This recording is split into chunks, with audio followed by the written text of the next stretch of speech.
This is going to be different. This is going to be an important one.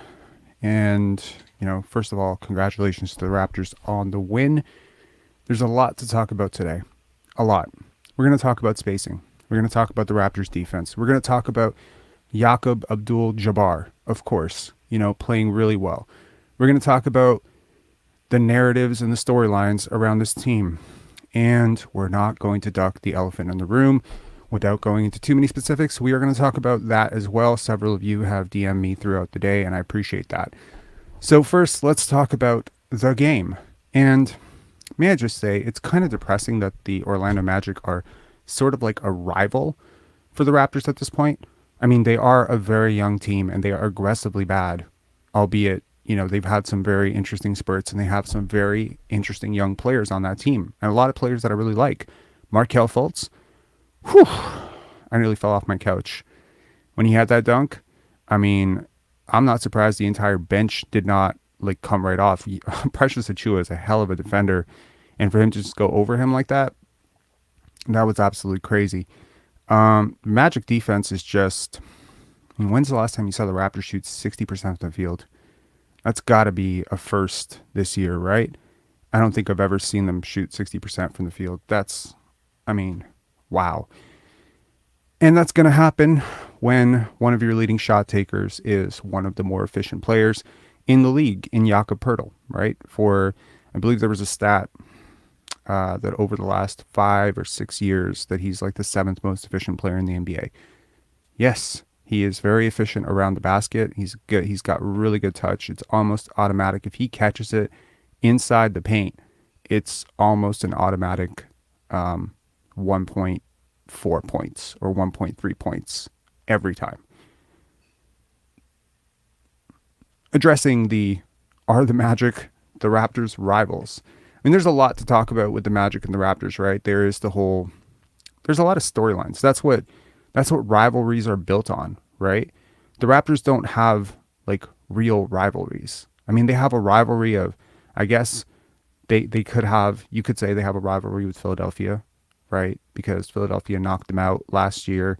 They knocked Philadelphia out the year that Kawhi was here. But I mean, it's not really a rivalry, right? These two teams are completely on different paths. Rivalries are hard to resurrect or keep going when one team is just so much better than the other every time.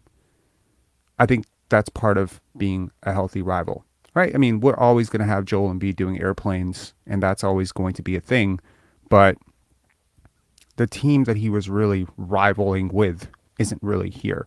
I mean, at this point, we can just say it's a Cameroon rivalry. Will Siakam trip them, or will Joel Embiid step on Scottie Barnes' ankle? Maybe that's the rivalry between us and Philadelphia. Are we rivals with San Antonio because they keep fleecing us on trades for first-round picks? Probably not. No. Too much good synergy there. So I guess it kind of leaves the Magic by default, right? I mean, let me know in the comments. Do you see any rivals for Toronto? Does Toronto have a rivalry? Do they have the Celtics? Is that a rivalry? I mean, is that even a joke at this point? I mean, there was the bubble, but not really. The Knicks, because of the whole AAU high school, RJ Barrett trying to talk smack about Scottie Barnes going back at Quentin Grimes saying you is not him. Are the Knicks our rivals? I fear to tell you that all of these teams pale in the storylines that the Raptors have with the Magic. Let's talk about it. First of all, 3 of the young players on the Magic are routinely compared to Scottie Barnes. First, it was Suggs. Then it was Paolo. And now, after a very strong second year, it's Franz. People who say, hey man, we should have picked Franz. The same people who used to say we should have picked Suggs, we should have picked Franz. As I saw Jalen Suggs explode in the first half, I was like, oh God, oh no, we're going to go through this again, aren't we? We're going to get to some Jalen Suggs stuff in this chat. Josh was saying, I think Philly just hates playing against us, so maybe them. I think Philly would really welcome seeing us in the first round if that were to ever happen.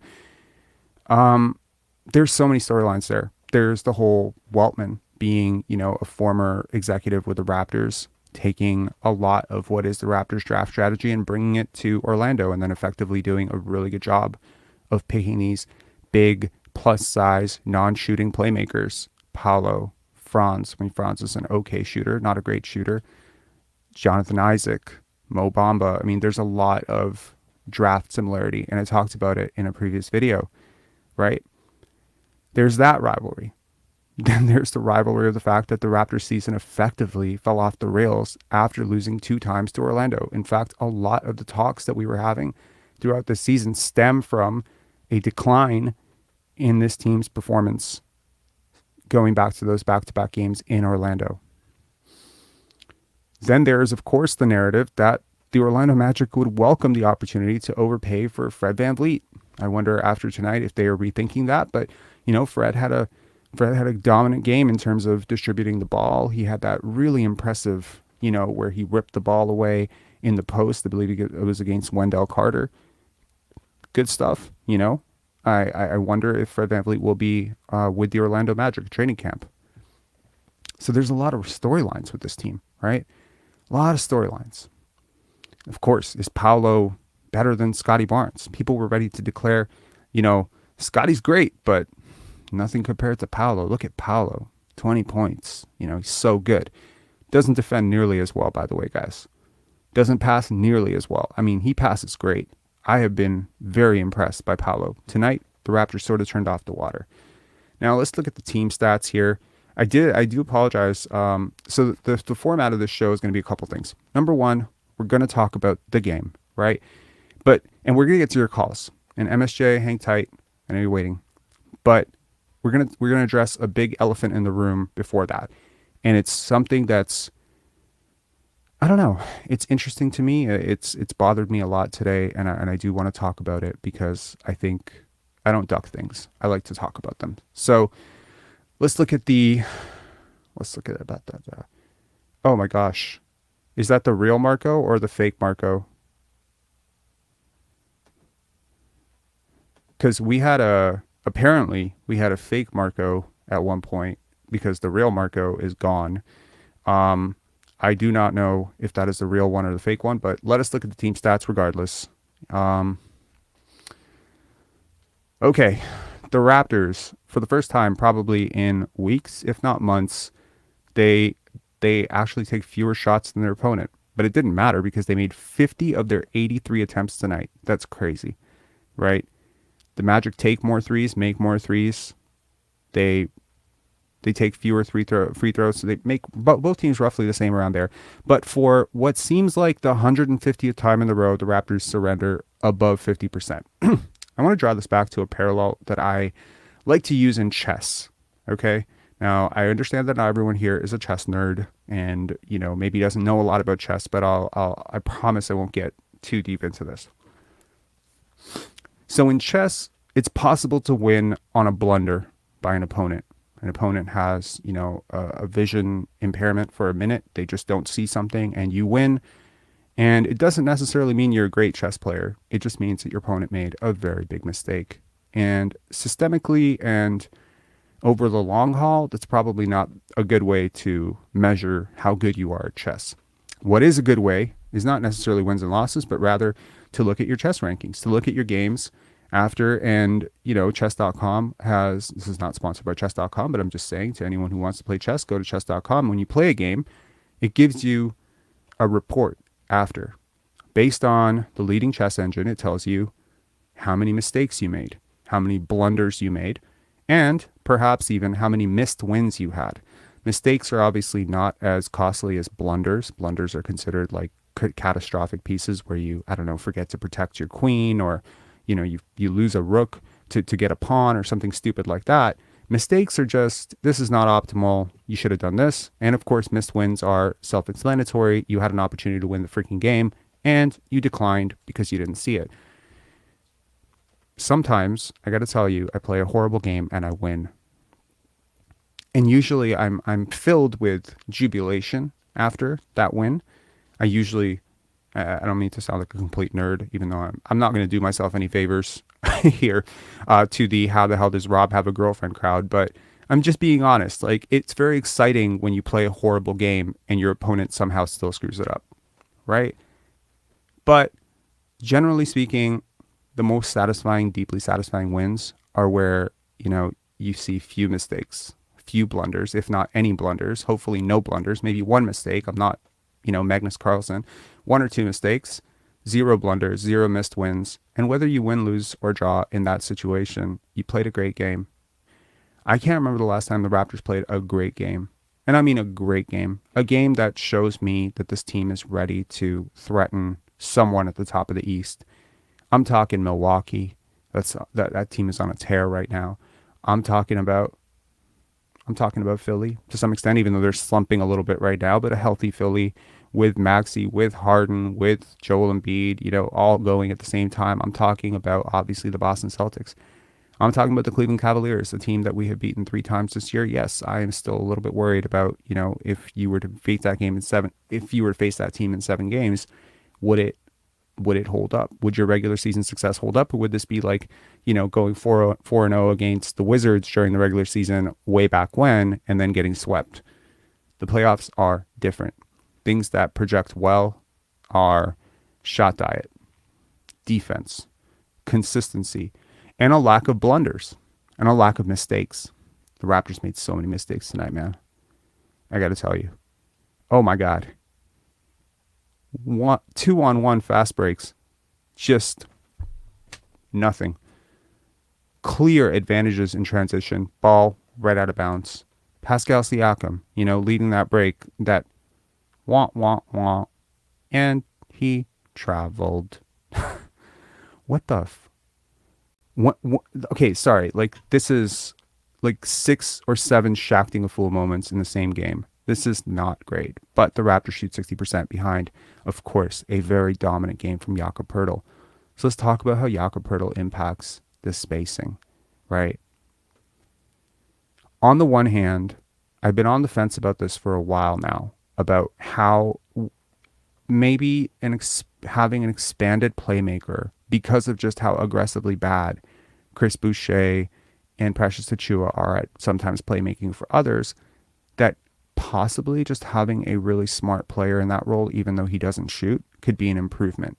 And I'm not going to deny it. Jakob Poeltl's a better player than both those guys, for sure, right? I'm not going to deny that. He is definitely a better player than both those guys. He's your best big. He's better than Christian Koloko. He's better than Khem Birch ever has been. He is your best big. He's probably the best big that you've had since, if you're excluding Pascal Siakam, the best pure big you've had on this roster since Marc Gasol. That's a really fair thing to say, and I don't think it's really that debatable, to be honest. He's a good player. And he played well tonight. 6 blocks, really impressive. A couple of those blocks were so good, right? And you're probably thinking, geez, Rob, do you feel like an absolute idiot for giving that grade like a D? And then for doubling down and saying that you would give it an F in the last show? You must feel absolutely moronic. I don't. Because at the end of the day, shit happens. You have players go off for 35 points all the time in the modern NBA. A 13 for 15, 14 for 15 game. I don't care. I really don't. I'm being honest. I don't care. Okay? Doubling down on this core is not the right move. Giving up a top 6 protected draft pick when you could easily be bad next year is not a great move. And giving up multiple seconds is not a great move to get off of Khem Birch. He's not killing your salary cap. You weren't facing luxury tax implications, which happens to be the case when we move second round picks. So I don't care. I don't want to become the type of person, not that I ever would be, who overreacts to good and bad performances. Yeah, if Jakob Poeltl averages 26 points and 10 rebounds for the rest of the year and the Raptors are winning, I will have to, at some point, admit that I was wrong, for sure. For sure. But you cannot tell me that over the last 3 games or 4 games that the Raptors have been decidedly better on defense. They haven't. They just surrendered 51% to the Magic. Now, granted, the Magic, it's a little bit misleading. Sometimes we have to address the fact that players, teams and players go through hot streaks and cold streaks. The Magic were playing reasonably well going into this game. Reasonably well. For about as well as a lottery team could be playing, they were playing better. And in the first half, they outplayed the Raptors consistently. Jalen Suggs got wherever he wanted on the court. The Magic bigs cut to the paint, couldn't do anything. Second half, defense picks up. I think there's a lot of guys on this team that had a pretty decent game. I was really hoping that after, now let's just, you know what? I'm dying to address it. So let's address it before my head pops off. Now, to those of you waiting in the queue, I apologize. This is going to take at least 14 minutes. I apologize, but it is important. Okay. So first of all, today started out on a really good note. You haven't seen a lot of positive Raptor content from me in a very long time. Okay. And yeah, I mean, I released something extremely positive about the Raptors today, and that was this. Just to show you a little clip of it in case you missed it. This is going to be like... My name is... What? My name is... Who? My name is... Weezy, baby. How about the bounce right here? The Toronto Raptors signed Joe Wieskamp to a multi-year contract to shore up their bench shooting and fill their final roster spot. I decided to ask ChatGPT for information on Joe, but the information was outdated and I was deeply disappointed. Then I asked ChatGPT about myself. Long story short, it's a pretty cool video. It's 8.5 minutes after the stream. I highly encourage, if you haven't watched it, go check it out. It's fun. It's a little funny. It's lighthearted. And it talks about a player that I really do believe in, okay, which is a bit of a shift of tone when, and let me tell you something, because it leads perfectly. There's so much about what I want to talk about next that is so perfect to talk about today. And I've been thinking about talking about it for a while. And congratulations to the person who pissed me off today, because you have officially become the reason that I'm going to have to address it today. I am not an idiot, man. I understand how much more positive videos thrive on YouTube. Do you think I'm oblivious to that? You know, to anyone out there who's ever said, my God, Rob, he's just doing negativity for clicks. Are you stupid? Every positive video that this channel has ever released, whether it was hype about Christian Coloco, 15,000 views. Critique of Fred, 1,000 views. Hype about Precious Achua, 12,000 views. Critique of Fred or critique of Siakam, 6,000 views. Yo, I'm not stupid. I understand that positive content, bigging up the team that you're covering, is going to be really good for views, really good for retention, and really good for subscriber growth. Do you know how many okay, let me put this into perspective. Over the last month, we have accumulated 290 subscribers. Okay, that's not a lot given that we released basically live streams almost every single day. Let me be clear with you. The Otto Porter Jr. off-season signing video, which was one freaking video, which I believe was 15 minutes long, okay, got more subscribers than that with one video. So much of how fast this channel grew was because of positive videos. Do you think that I could not have continued that? Do you think I can't continue like, Freddie's back, 15 assists, he's the next Jason Kidd? Sure, I could do that. You don't think I could do like, oh my God, is Pascal Siakam really an MVP candidate? And then try to present some rosy colored picture about why that's true? Yeah, I surely could. I'm not trying to be your friend. I'm not trying to be friends with other YouTubers, and we're going to get to that right now. I'm not trying to be toxically positive about something. I'm watching some of the ugliest basketball I've ever seen in my life played in Toronto. Some of, not the ugliest, some of. I want to be clear about that. Nuance is so freaking important. You know, I've been venting about this trade, this Jakob Poeltl trade to my girlfriend, right? And today we were watching the game. Happy Valentine's Day, by the way, to everyone out there. I completely forgot today was Valentine's Day until I was reminded earlier today. So whoops on my part. But we're watching the game. And she's like, do you hate Jakob Poeltl less now? And I just had to look over like, bro, I don't hate Jakob Poeltl. I understand nuance is so hard for people. Even my girlfriend, who's listened to me complain about the structure of the trade and why the trade bothers me, still walked away from hearing me complain about that trade with, oh, he does not like Jakob Poeltl. And I had to explain it to her. I had to explain it to her for 4 minutes that you can love a player, love what they're about, think they're really good. Same thing. She's, we're in the previous video, in that specific Joe Wieskamp video, I talked about how the Raptors unearthed a rare gem or a diamond in the rough, to quote myself, in Chris Boucher. And she says, but don't you not like Chris Boucher? And I said, I cannot like a player and how they play and still admit that they're really good at basketball. I admit that Fred VanVleet is one of the top 20 point guards in the NBA. And I also admit that I would rather see him play on Mars next year than the Toronto Raptors. What? Is this difficult to understand for people? I get that nuance is hard. Now, today was supposed to be a really positive day. It's a really positive video. My God, it's a positive video. It's a vibe. I liked it. And I'll tell you, one of the biggest reasons that I made that video was because it was something positive that I wanted to say about the Toronto Raptors, number one. Number two, I wanted to create a swell of momentum around playing Joe Wieskamp. I really believe that this guy's good. I did a lot of deep dive into him, and I liked what I found. I don't care what anyone says, really. I watched the tape. I watched his games. I hadn't watched a lot of Iowa before. I'd watched maybe 5 games of him in all of college leading up to the draft, in the 2021 draft, and I liked him. So I honestly made a video explaining why I liked him.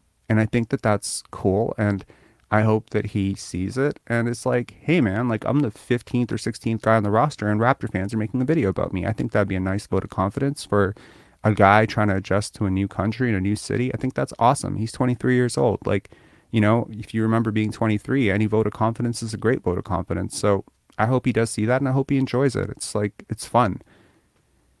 And then around 4 o'clock, my phone starts to blow up and people are like, yo, this YouTuber is going in on you. He's talking about how you didn't really want Scottie Barnes. Wow. And this YouTuber is known to me. He's been known to me for 2 years. We had a dispute on Facebook. I'm not going to name him. I'm not doxing anybody. I'm not like fucking, he has a name on YouTube. I'm not even, 160, 65, whatever. We're not going to get too controversial. I'm not addressing, Leanne, thank you so much. Also, for the super chat, I apologize. I missed it somewhere here, but I'm just gonna, sorry guys, bear with me for a minute. I promise. I just want to get this out. It's going to be fun for us. We're going to review a little bit about what I actually said about Scottie, and to those who haven't been following me for 2 years, I think it'll be really interesting for you guys also to see, Paul, thank you so much. NY4 Raps, really appreciate the super chat, man. Really appreciate it. Okay, bear with me. So I'm thinking, all right, there's no freaking way in hell that this guy is gonna know everything that I've been talking about on Facebook. Man, I swear, like, it's public. Google it. Go to Facebook Toronto Raptors group and search my last name, Mishovic, which apparently, is just out there now. So MISOVIC. Go search that. Go search Mishovic, Scottie Barnes. Go find every single thing I ever wrote about him. Find one thing that I've ever said about us not wanting him on the Raptors, about wanting us to trade him, about wanting us to trade the pick that we were doing to get him, about preferring Jalen Suggs to the draft. It was so bothersome, and there's so many things about that video that are so wrong. And I was asking my girlfriend, like, how am I supposed to address this? Like, do I just mad spam the comment section on this guy's video? What do I do? And she said, why don't you breathe on it, take a walk, and just think about it. So I'm gonna play a video that I created in response to this.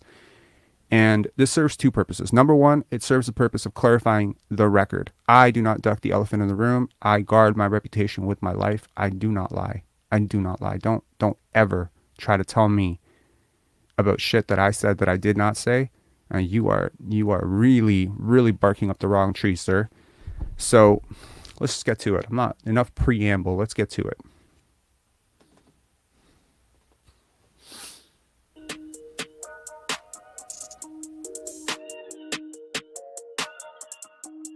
Getting with Carroll.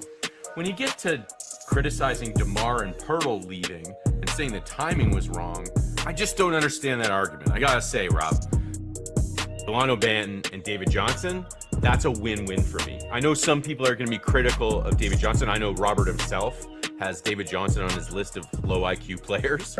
4. I'm not suggesting the Raptors pick him at 4. 4, I put Jalen Suggs. I think he's an ultimate winner, consummate professional. Of course, we all know the Raptors did stress Scottie at that number 4 pick. And thank goodness they did. The rest is history. Scottie's in town. I find it infinitely ironic, however, that the man that ran to Scottie's honor and defense against Blake Murphy for fear of Scottie's feelings getting hurt, if that man were in charge of the Scottie Barnes draft, I'd be watching Scottie Barnes play home games live on my NBA TV account. Okay.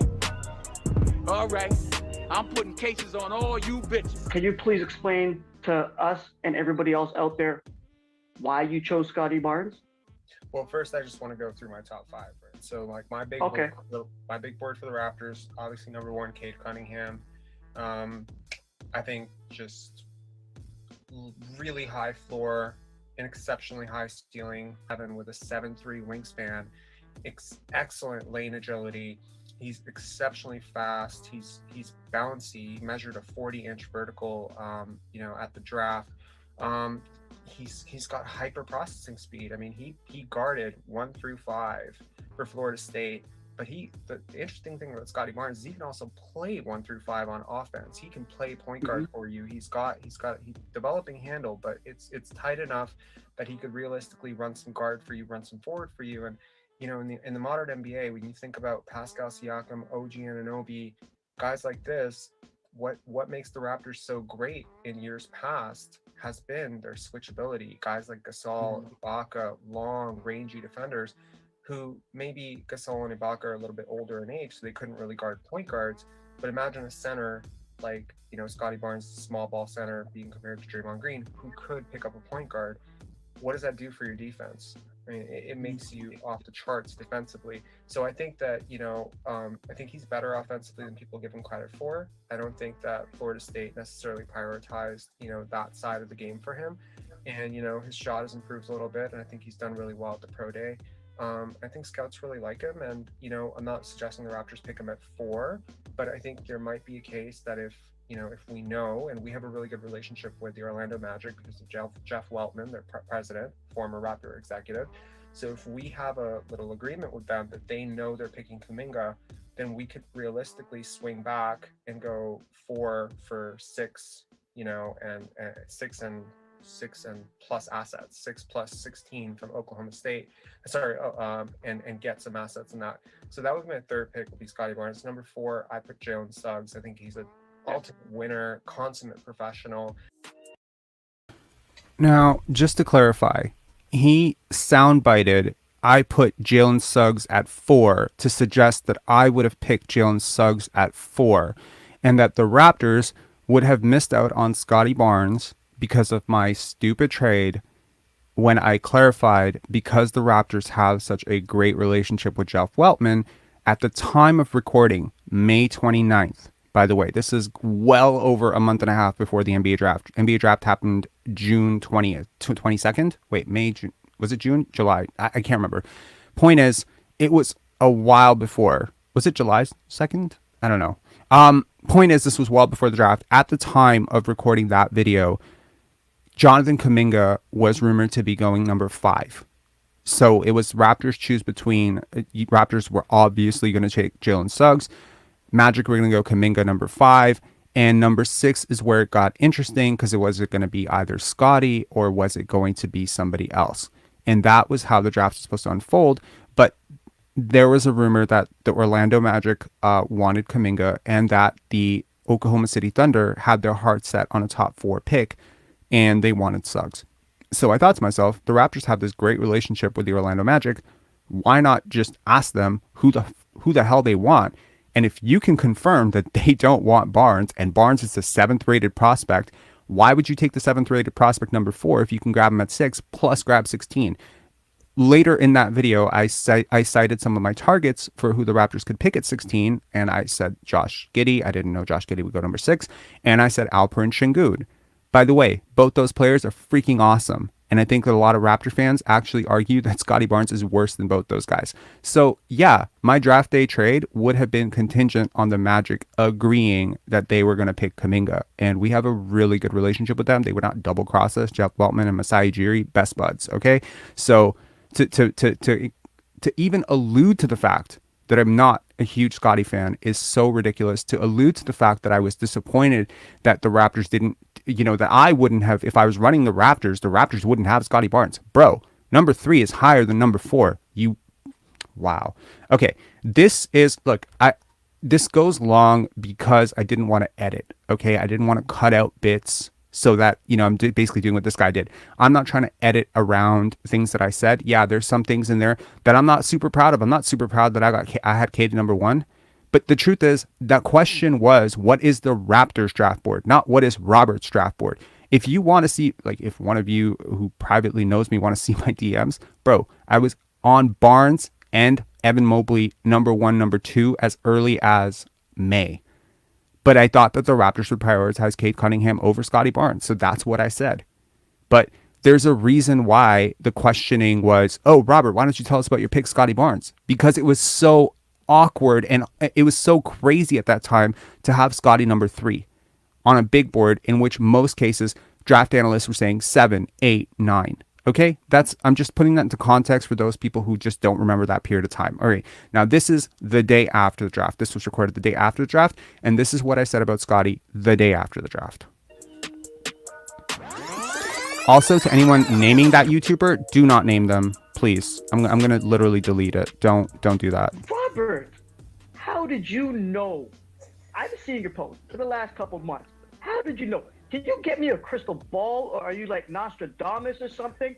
Because you predicted Scottie Barnes being taken by the Raptors, and I've seen you guys out there online discussing, jibber-jabbering. So I think people forget when they look at draft picks, they look at highlights, that ultimately these are people, right? And these people project forward.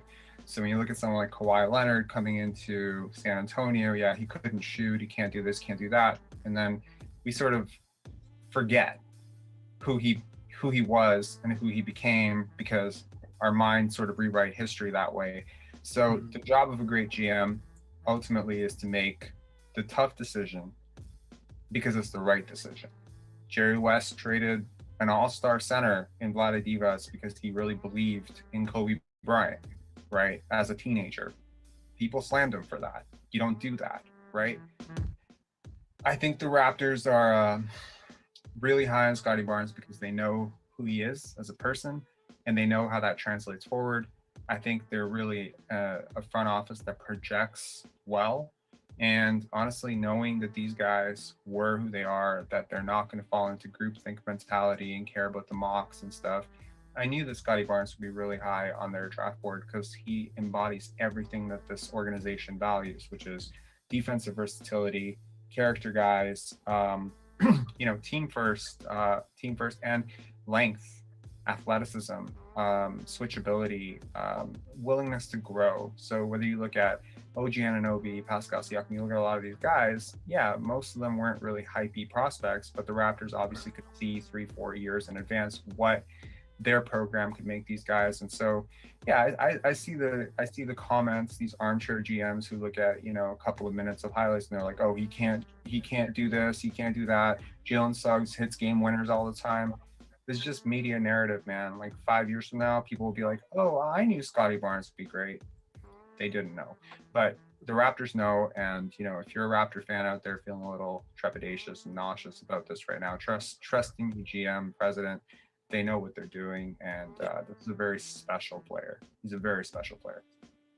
Honestly, and I think a lot of people are playing catch up right now with Scottie Barnes. I think there's a lot of media people who are kind of like, Michael Grange, Eric Smith, a lot of these guys, Doug Smith, I think they would all admit that they really weren't predicting this and they weren't prepared for it. And so they're trying to play catch up now. So there's a sort of notion that he's some sort of project. That's not true. Just because a guy can't shoot really well from 3 or didn't show that at Florida State doesn't mean he's a project. And he's been one of the top, for case in point, he was the 5th rated high school player going into the college season ahead of Jalen Suggs. So he's been on the radar of the Raptors for 3 years. He's a 2-time Olympian. He played in all USA teams. Yeah. He's a really, really good, elite blue chip lottery prospect who was just picked 4th in a draft that was supposedly one of the best drafts in the last 20 years. One of the top 2 drafts in the last. So, some people are like, is this a project or is this like a blue chip, potential first overall type of player who, if the narrative was a little bit different about him in a season, that played out a little bit differently, maybe went to a different program, played a different position, you'd be talking about him the same vein as you'd be talking about any of the other top 2, 3 players. So about Pascal Siakam and just listening to Bobby Webster talk yesterday, I think they envision these 3 guys playing together. And in terms of fit, positions, the Raptors, Nick Nurse, they've always been ahead of the curve in terms of projecting forward, in terms of play style, in terms of like just mapping out where the league is going. And if you've noticed the last few years, they've taken a lot of swings and misses on some of these types of players: O'Shea Brissett, Stanley Johnson, Yuta Watanabe. There's a lot of guys. Sorry, I'm clearing my throat here. There's a lot of guys in this 6'8", 6'9" utility forward projection model type of play, and I think that part of this is because of defense. So with Scottie Barnes, I think what a lot of people aren't seeing is that he has a lot of offensive potential. You can't teach playmaking like that. There isn't a player on this Raptor team who at the age of 19 was a better playmaker than Scottie Barnes. His assist to turnover ratio was higher than Cade Cunningham at the same level. He played full-time point guard for Florida State last year, and he chose to go to Florida State because they were one of the only Division I schools that would allow him to play point guard last year. A lot of other teams projected him as a center, power forward. I get the trepidation. I get the confusion right now. It's like we've never had a top 5 pick in NBA draft history where you could literally say he's going to be a starting point guard or he's going to be a starting center next year. I don't know. That's a lot of confusion, and justifiably, when people are uncertain about people, they get scared, right? For maybe Kevin Garnett, he played the one. Well, I was gonna say Simmons is the obvious one. But go on, Robert. Right, but you see, like that's the thing with Simmons, right? Like he was a guy who played a lot of power forward growing up, and you look at a guy like Anthony Davis. He played a lot of point guard until he had the big, height boost. I think guys like this are really special. They can be special because they play different areas on the court, and a lot of people who are complaining about Sharif Cooper. He's such a great playmaker, and with the Raptors didn't draft him in the second round. Well, Scottie Barnes is also a great playmaker. He's a very good playmaker. I want to say great playmaker. He's a very, very solid passer, good feel for the game. That's the type of feel for the game where people could projecting like Pascal Siakam. Pascal Siakam didn't have that feel for the game. I would argue he still doesn't have that feel for the game. He's still a little bit robotic. He's still trying to figure it out. Scottie Barnes has been playing basketball at age 19 longer than Pascal Siakam has. He's been playing basketball since he was 5 years old. So I think you gotta I think whatever growth you're seeing with this guy is gonna come really quick, and it's gonna come a lot quicker than people realize. And a lot of people saying 5 years from now, but I think you can play him right now in an NBA rotation. And yeah, I'm not saying he's not gonna make mistakes, but he'll help you compete right now. What he does defensively is already elite. When I was talking to a friend of mine about Jalen Suggs versus Scottie Barnes, I said, watch the reaction. One thing that inches me towards Scottie Barnes is that he can help you next year, and I don't think Jalen Suggs can. And then we're like, well, Jalen Suggs is a more NBA-ready prospect. And I said, he doesn't do anything at an NBA level right now. There's not one thing where I could say Jalen Suggs does it at an above-average NBA level. He's not an above-average defender for an NBA player. He's not an above-average shooter. He's not an above-average he might be an above-average full-court passer. He's not above-average size necessarily for a combo guard. There's a lot of things he could do well. Scottie Barnes does 2 things elite or very, very well as an NBA player right now. He does a lot of things not so well too. So I say he's an above-average rebounder for a guard. If you're projecting him as a guard, he's an above-average athlete. He's a well above average, passer for if he's a combo forward. He's above average passer. There's a lot switchability defensively. So again, you could probably play him 20 minutes a night next year with Siakam, with OG Anunoby. You can put him in at the 5 in a pinch, right? In a small ball lineup, end of game. You could say, hey, Scottie Barnes, we need you to switch everything on defense in a way that Aaron Baines couldn't last year. You can also put him on, with OG Anunoby on 2 really elite wing guys. I enjoy it. I think this means that the Raptors are not rebuilding. I think that I think this puts them, and I really would like to see Lowry back, more so than had they drafted Suggs. I would like to see Lowry back because I think that Lowry can have an impact on the younger players in terms of the leadership and just putting them in good positions. Okay. And this is the final thing, and this is to prove that I don't invent. I don't pretend that I knew things that I didn't know. I'm 100% straight shooter on things.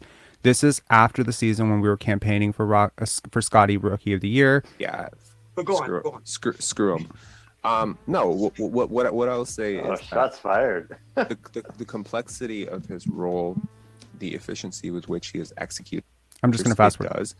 Well, if you're going to make that argument, then, well, Scottie's on the best team too, right? Scottie and Evan Mobley right now are, tied in the Eastern Conference standings. Rookies rarely, I went back and watched this Windhorst interview, and he was talking about Scottie Barnes, I think in November, saying that, the Raptors have a star, but don't expect them to win this year. Don't expect any rookie to impact winning. Well, Scottie's impacting winning in a big way, right? And there's a lot of these intangible qualities that I don't think show up in box scores, like how on target his passes are, or how willing a connector he is, how well he communicates on defense. There's all these things. And I was expecting coming into this year, if you told me that he was going to put up these numbers this year, I would have told you you're crazy. And I was the biggest Scottie Barnes fan on the planet. I think I'm probably a bigger fan of him. So, to clarify, for the record, and why did I do this? Why did I do this? And to those of you people in the chat who just keep repeating that dude's name, just don't. Do me a favor and please don't. Let it float into the ether. Not trying to give this guy press or pub. The problem is you don't have a following, then you have nothing to lose by calling out someone who does have a following. I guess that's probably the pettiness in me coming out. I gotta be honest, there's a lot of content creators that I do not fuck with. I'm just being straight up. These are people that I've met in person. These are people that I've had offline chats with, well, online, but off public chats, private chats.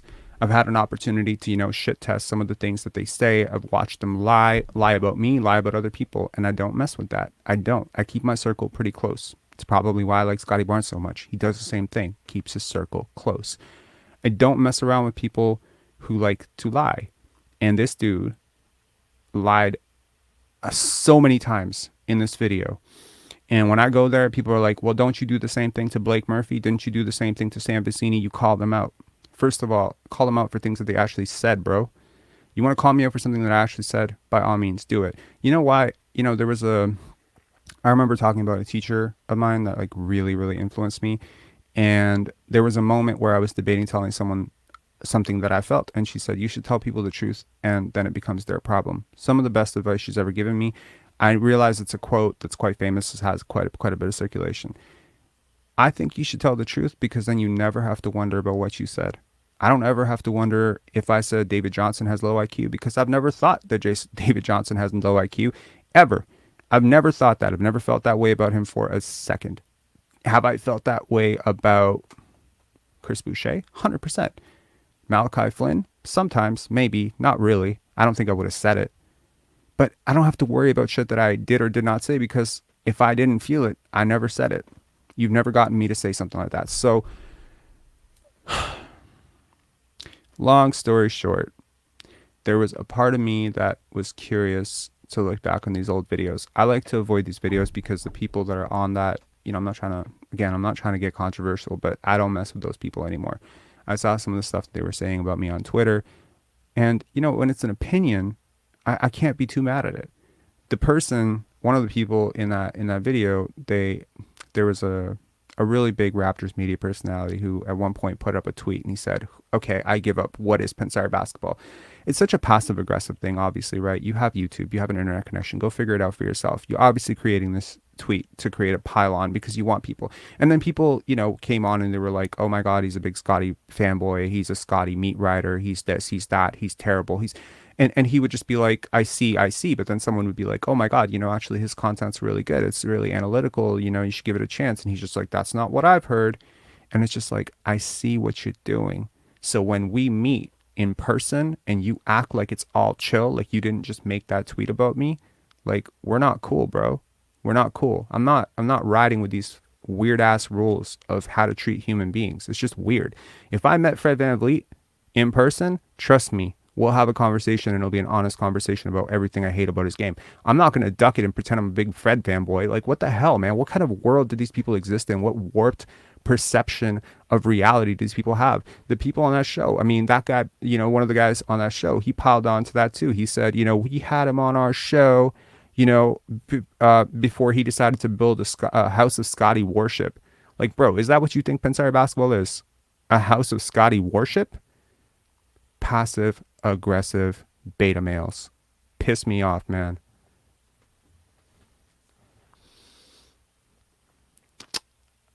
All right. I'm done.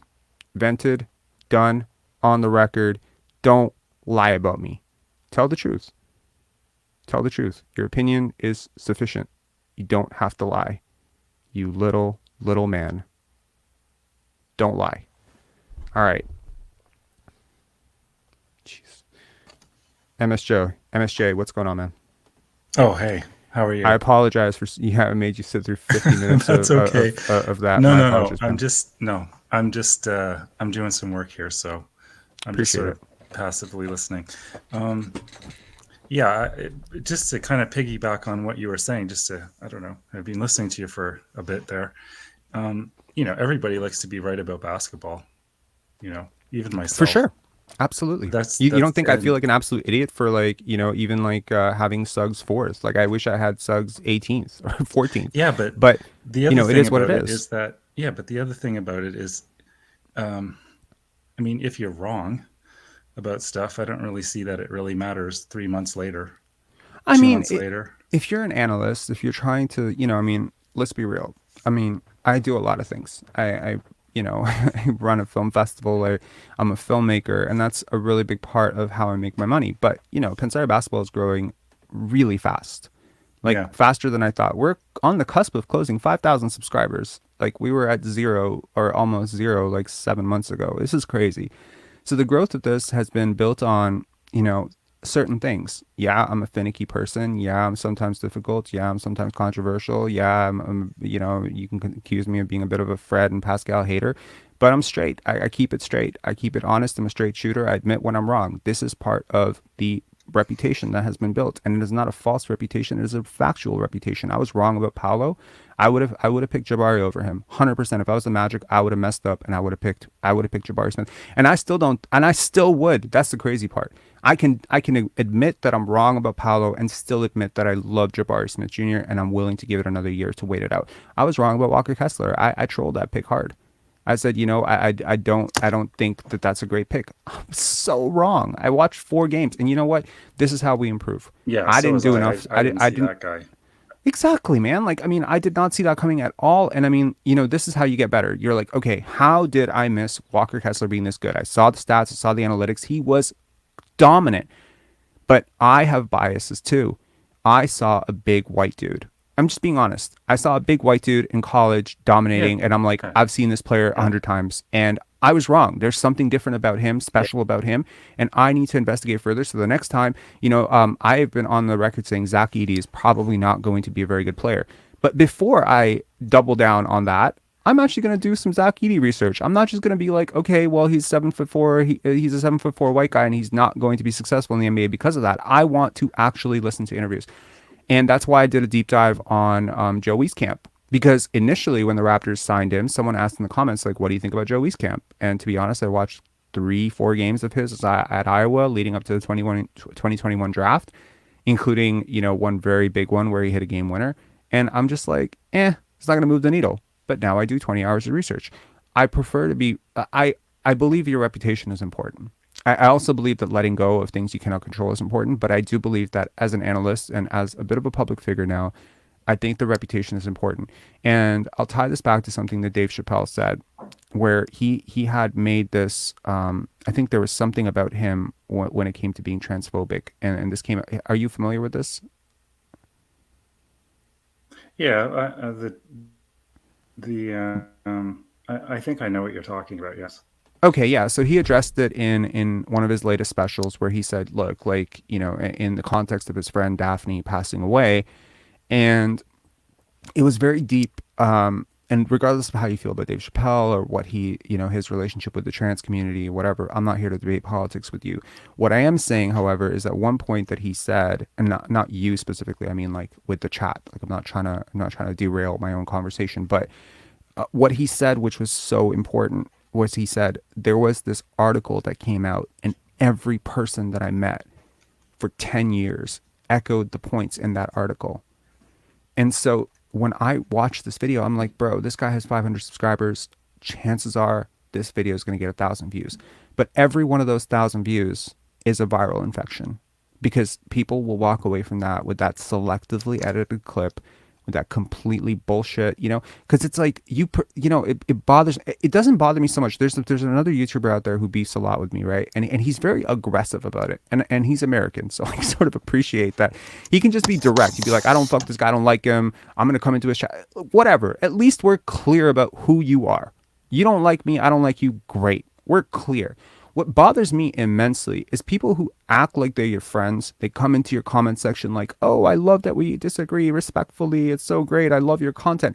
And then they go do this bullshit where they selectively edit out clips where they clearly know that that's not what you were saying. Any person who's been in the Facebook group would call me the biggest Scottie fan, to the point where I've been accused of liking Scottie so much that some people have said, hey man, you are such a big Scottie fan. It's actually turning me off of being a Scottie fan because it's so annoying to listen to you. Yeah, to but then you can't take take that it personally, though. I don't take that personally. I take somebody then coming out and saying I prefer Jalen Suggs, or that if I ran the Raptors, we wouldn't have, but I mean, Scottie Barnes. I mean, you can't take anything personally. Like the best, I hate to say this, but the best sports commentators that exist are Stephen A. Smith. Oh my God, no. Oh no. Bayless. Oh God. I know you're going to say no, because they don't take anything personally. But they do though, right? Because Stephen A. Smith, when he was called out by Jay Williams very recently, not to give that guy any clout, but when Jason Williams started calling him out a little bit, he got very triggered, because it's one thing to call him out for things that don't matter to him. Hey, Stephen A. Smith, you're ridiculous. He knows he's ridiculous. Hey, Stephen A. Smith, you're loud. He knows he's loud. It's another thing to say something about someone that's not true, right? If you accuse me of being a Scottie fan, I'm cool with that. I am a Scottie fan. You're accusing me of something that I already am. I don't mind that. What I mind is being gaslit to hell by being said that I said David Johnson has low IQ, or, there was another point in that where he said, that I had a problem with DeMar's and Jakob's timing of their trades. Never said that. What I said was, we had DeMar DeRozan 2015, 2016. What took so long when it was so obvious he couldn't lead you to a championship? Why did we hold on to him for so long? And yeah, I meant that. You probably could have gotten more for him earlier. It's crazy to say that, given that you actually got Kawhi Leonard. But yeah, like, I personally, DeMar is one of my favorite players. I saw pretty early on and was pretty vocally critical of the fact that he's not a playoff number one. And so it's like, it's the grander context of that video was obviously criticizing Masai Ujiri and Bobby Webster's, overall track record. But it seems, anyways, long story short, let's get off that. What'd you think of the game? Hello?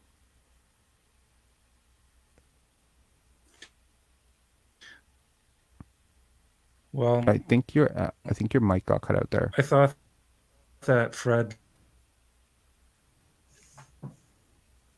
We're having trouble hearing you. I think I died here again.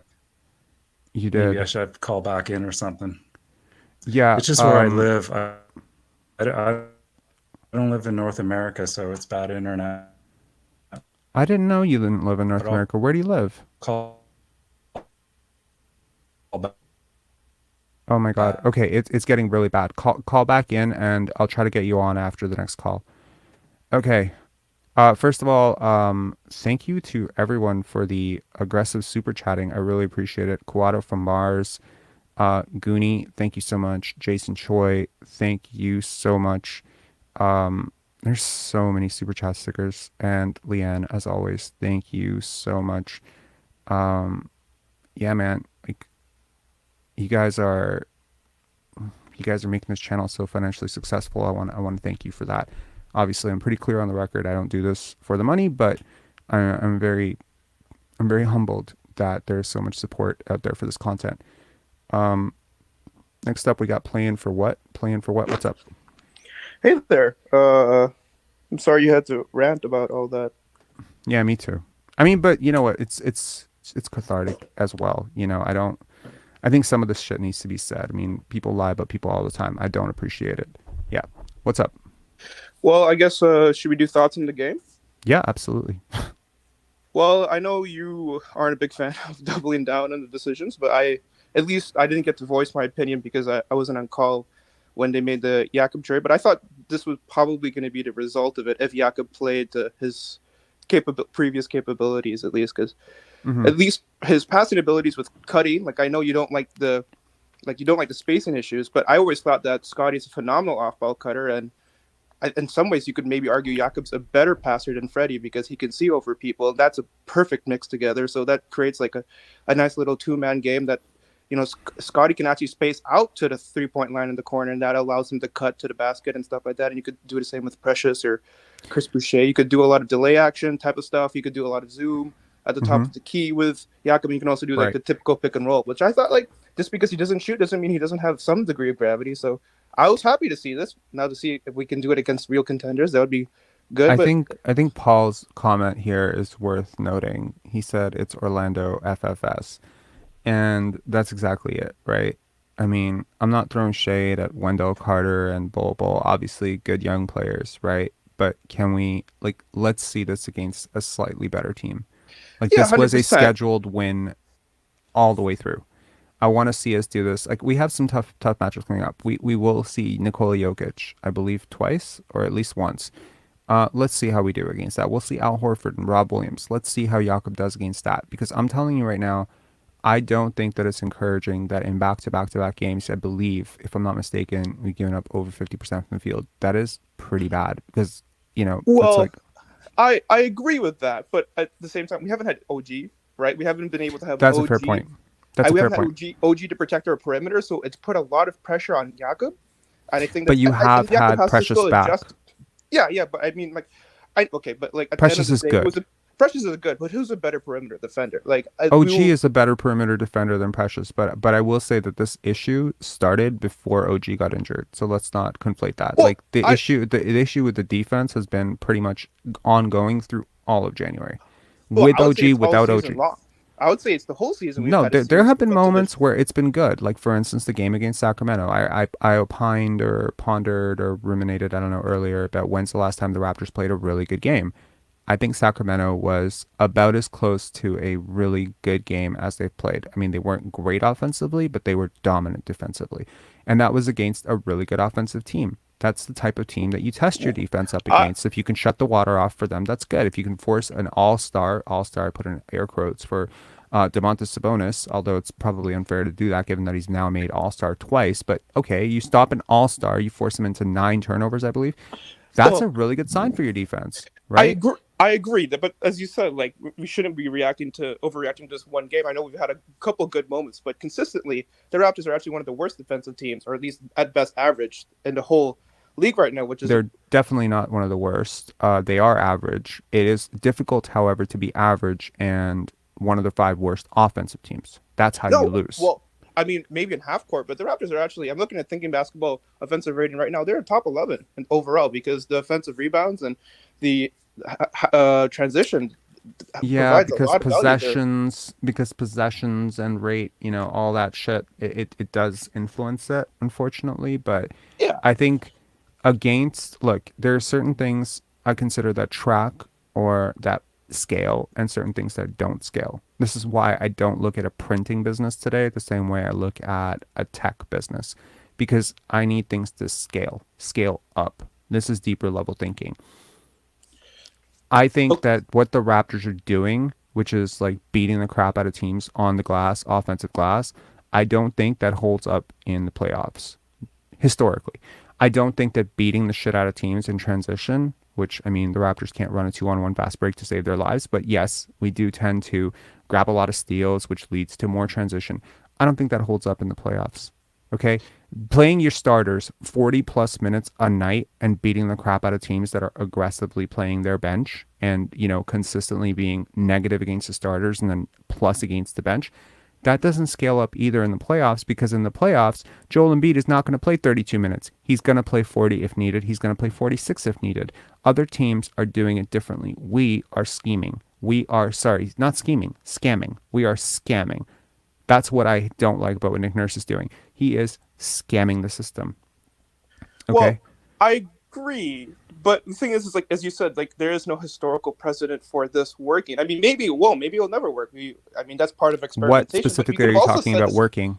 What Well, a I mean, in historical terms precedent of of what working? like like at least as we said before, like the money ball attempt, like offensive rebounds, steals, transitions, trying to get the highest percentage shots, in a non-half court There is setting. a precedent for that working. There is, however, no precedent for a team with a superstar and a top two options as offensively limited as Pascal Siakam and Fred VanVleet being able to counteract what will be a uptick in defensive aggression from playoff defenses.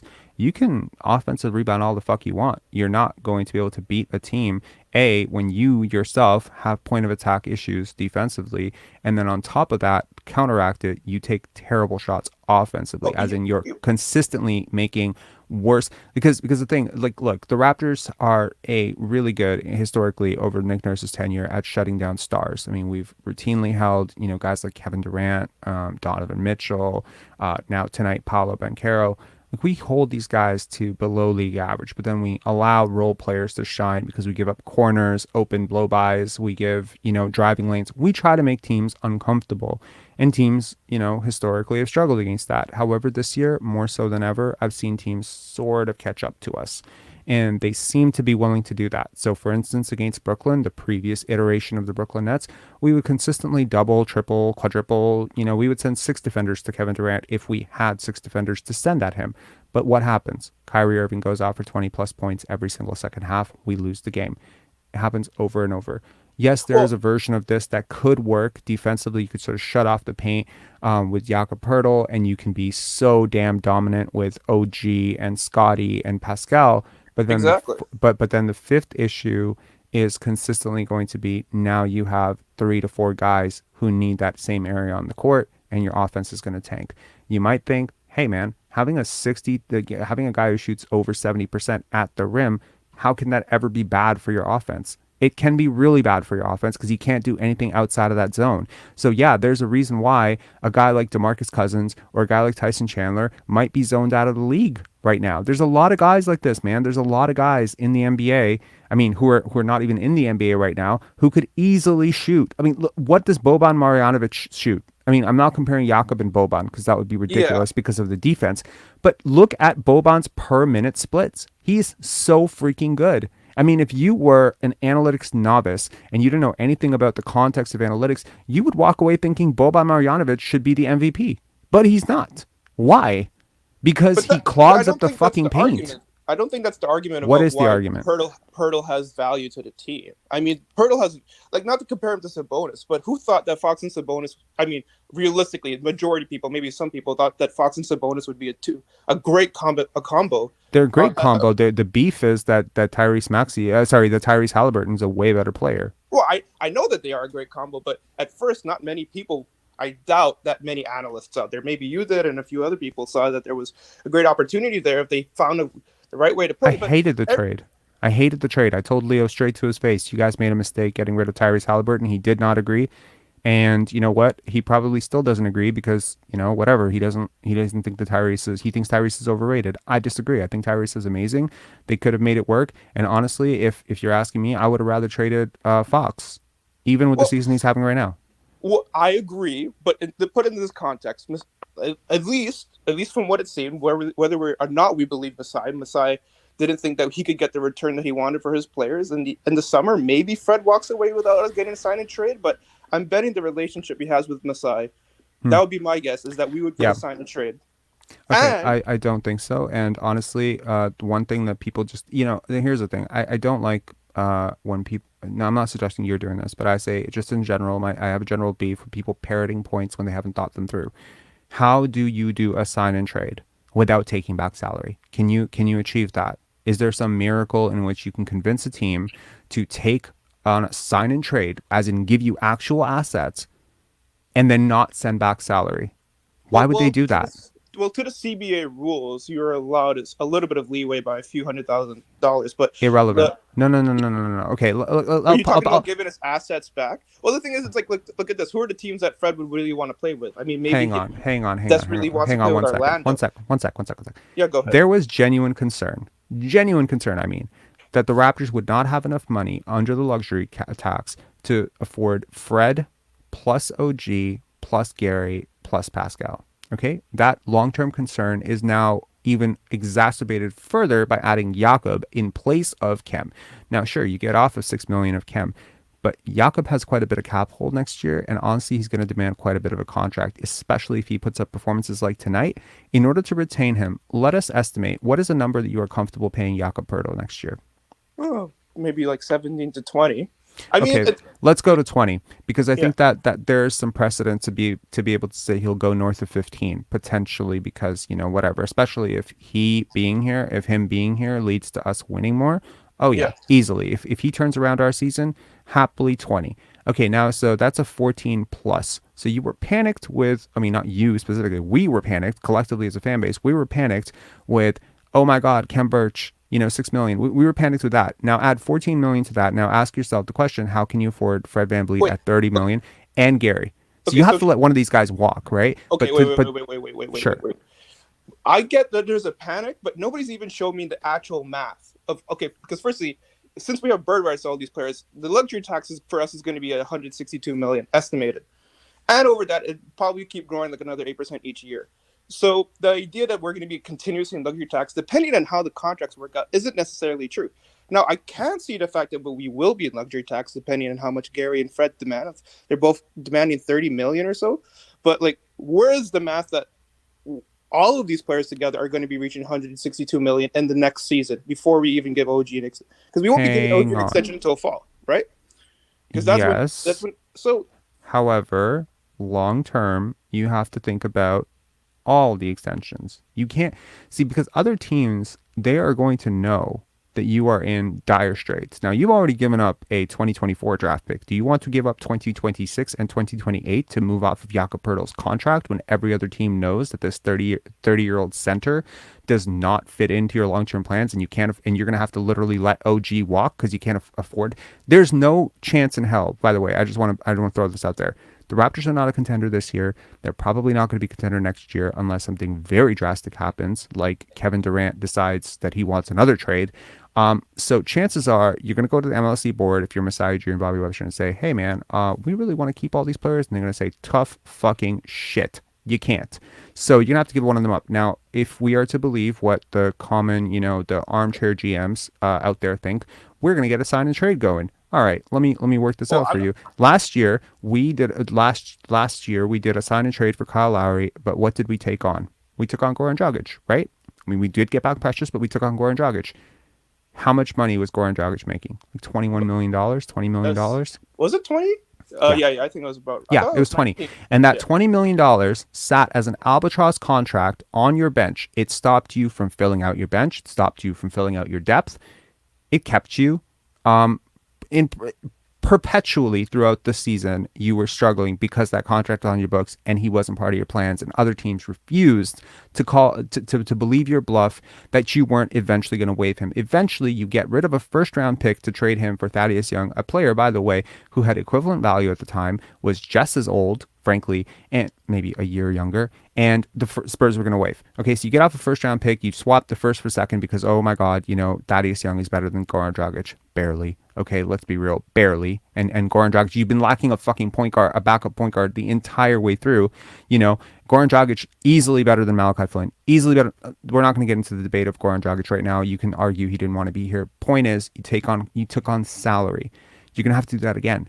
But you can't this time. You can't take on salary because you're going to have to let someone go. That's the problem. You're actually going to have to let someone go, or you're going to have to find a team that is in the perfect situation. Number one, they want the player that you don't want, by the way, because they know you can't afford all these guys. You're not in a fucking position of leverage now.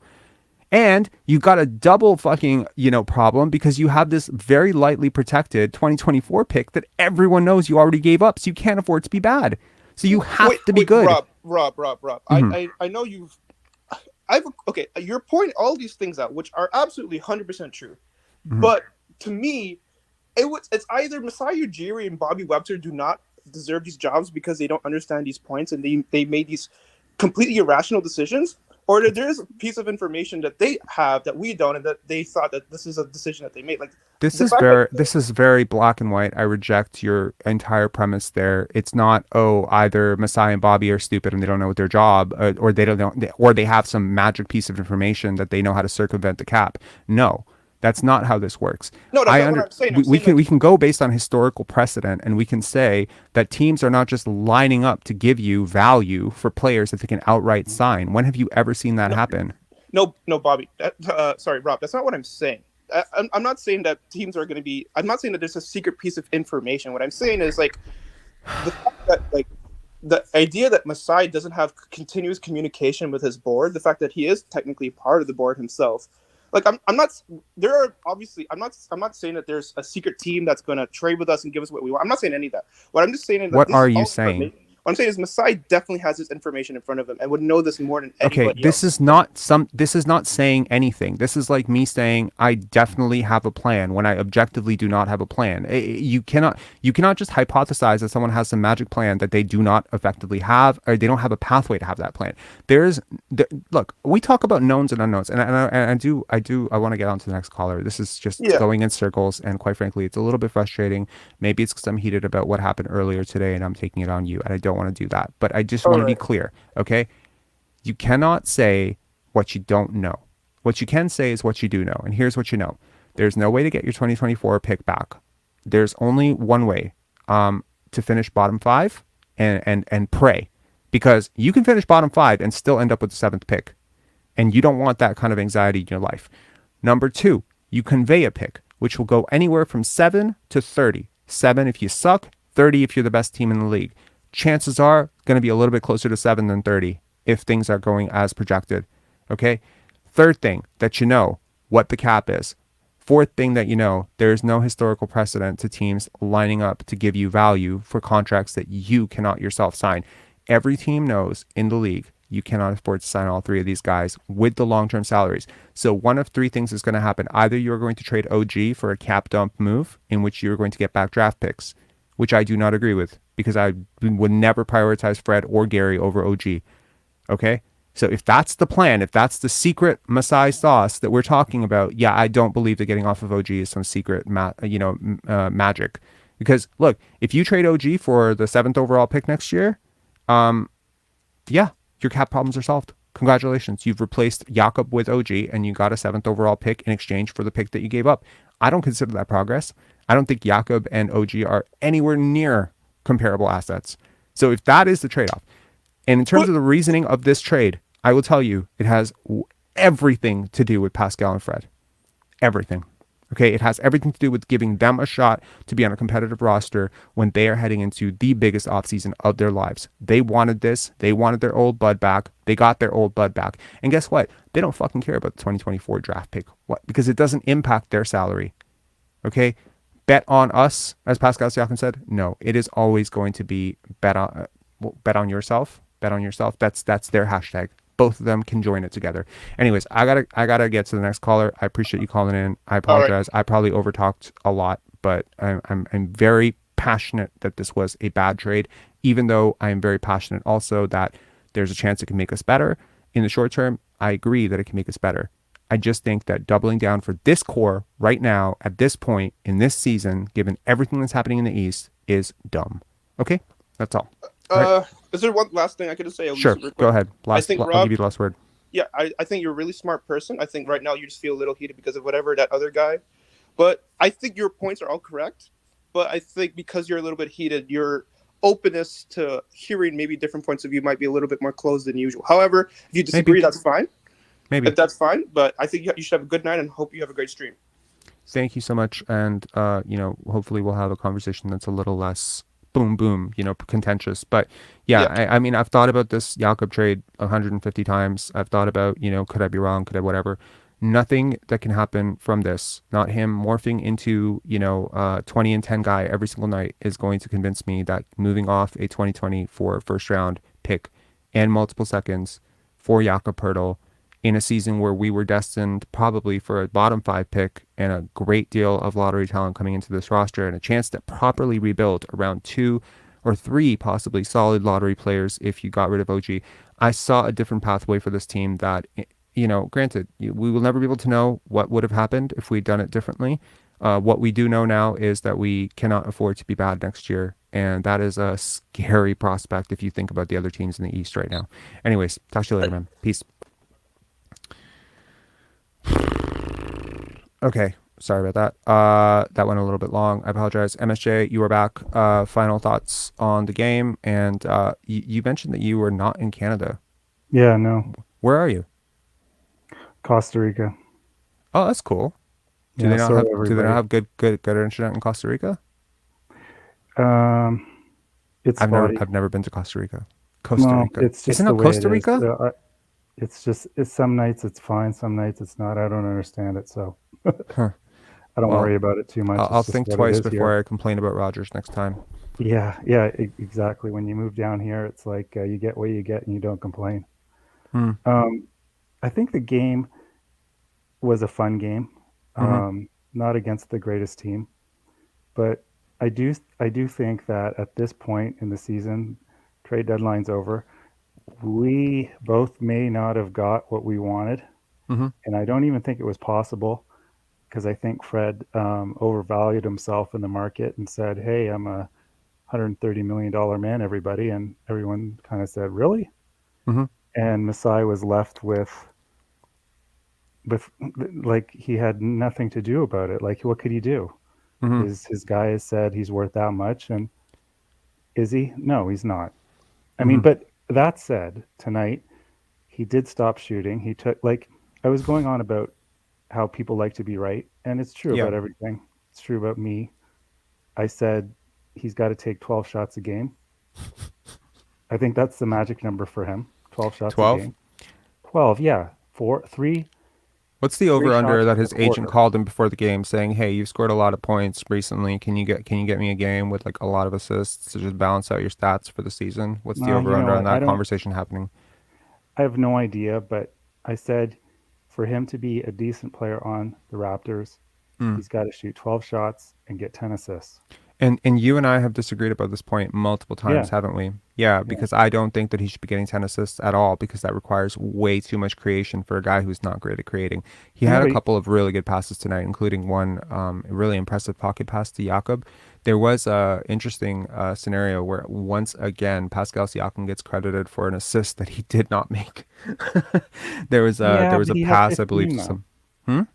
He had 15 assists. And he's been up there. I said he should aim for 10 and I maybe think wind up with 7 or 8. Okay, so here's a larger point that I would love to get your thoughts on. Is Sure. it possible for someone to be extremely selfish with their assists? Is the concept of a selfish assist something that you believe is complete, bullshit, or do you believe in that? Because I got to tell you, I watched Ricky Davis hunt assists. I've watched Andre Blatch hunt assists. I've watched I was going to say Rob. No, Steve Francis do it before. I've watched Russell Westbrook. My God. Yeah, he would do it. But the thing about Fred is that he is who he is. He's going to play with him in front of the team a little bit too much for my liking. But I don't I'll get back to my original point. At this stage, I don't think there's much to do. I think that he's overvalued himself. I don't think he'll be around next year. I really don't. I don't think he's going to accept anything less than he thinks he deserves. And the team may go in another direction, which is fine. Scottie may, I've been musing on YouTube about Scottie playing some sort of point forward role. Maybe he's playing shooting guard a lot now. And months ago both of us said, "Hey, we've got to see this guy in a guard role." And the common media was like, no, play him at power forward. So we're right about that one. It's just that, being right is not easy.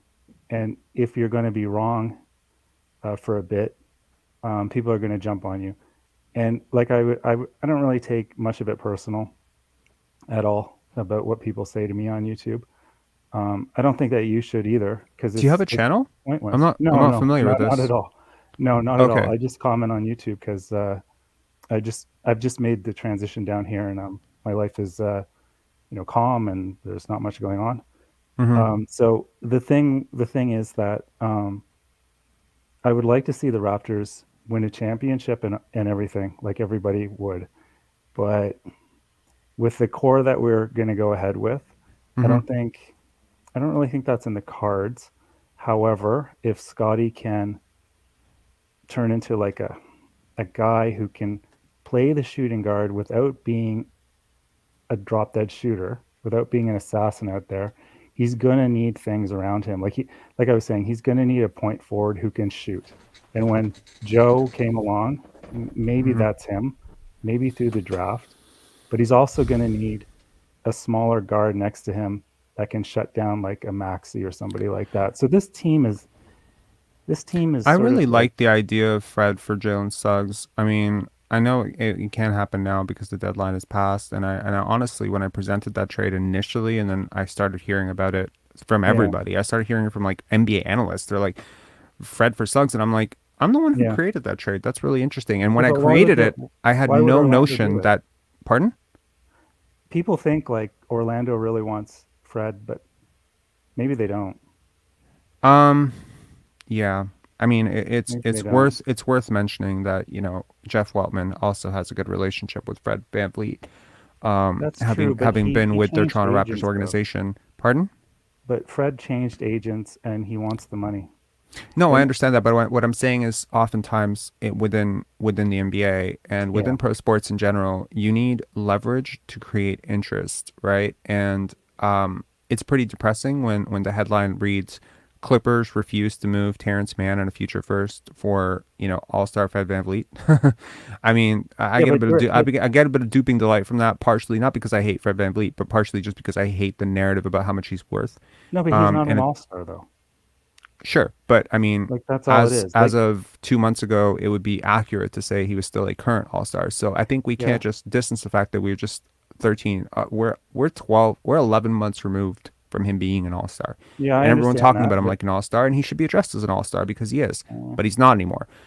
The well, point not is, anymore. But sure, but the I point that I'm making is that the value gap between what people think he's worth and what he's actually worth will obviously determine his next contract, and so he has to create the notion that he's worth something. He yeah, has to, because he has to be able to leverage. I mean, I hope the Raptors are not stupid enough that they just look at it and say, well, we know that your highest competing offer is 20, but here's 30 million anyway. That would be stupid. yeah, I hope I would not. like to see the team. I would like to see the team that's willing to give him a max. I really would. Because you know what? If there is a team like that, it's probably going to be the Orlando Magic. Partially because most of their guys are on, on rookie contracts. Every single person that they have on cap for next year, it's super reasonable contracts. Paolo Banchero is already out earning the hell out of that contract. So is Franz. And honestly, if Jalen Suggs is healthy, he can easily out earn the contract of a top 5 pick easily. Right.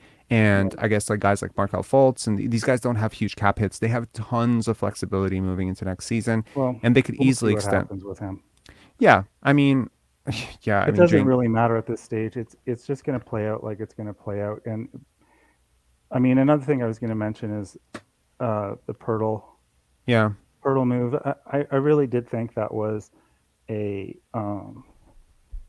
B move, like a B maybe B plus move actually, because it's just going to make things easier for other players. And the other thing though is that when they made that move, I saw Scottie moving to I guess the shooting guard role kind of permanently, because Scottie's not going to be asked to be rebounder anymore so It much on this shores up team. your defense to protect the fact that you're giving up blow-bys of Fred and Gary. So it's a band-aid. It moves Scottie to point, but you didn't need a center like Jakob Poeltl to move Scottie to point. You should have moved him to point at the beginning No, of the you year and did. You told did. Fred to suck it, because it's not like no, look, like Scottie's been playing a healthy amount of guard all year. Okay, he has. He's played backup point guard leading up to the Jakob trade. He was playing backup point guard for the Raptors almost exclusively. He has had a plenty, and I assure you, if you look at his analytics, it would show you that not only does he guards a lot. I mean, we remember him guarding, remember him guarding Chris Paul. Like, I mean, he's played point a lot this year, a lot. Like I would I know, argue. but our rebounding, especially on the defensive end, was so bad that Scottie, he had to rebound for this team. And with Yeah. Hurdle, he doesn't have to rebound for this team. And, you know, I remember Doug Smith or whoever it was saying, why isn't he playing power forward? He looks like a power forward. He's got to rebound. He's got to go inside. He's got to do this and this and this.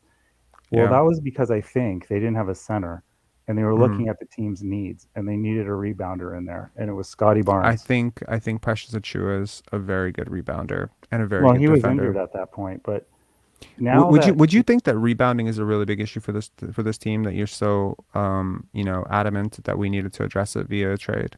Because I don't think rebounding has been a really huge issue for the Raptors, and it shouldn't be. And if it is, it's because you play Gary and Fred, who are not good rebounders. I think that in the playoffs, when you get into a playoff series, Mhm. rebounding is huge. You have to have a center. It's just the game. Are you saying tightens this up. as an ex-center? Well, I didn't really. I like playing center. Okay, but that's what I'm saying. Are you yeah. saying this possibly because you have a bit of a skewed bias towards big men? Is it possible? Is it well, yes.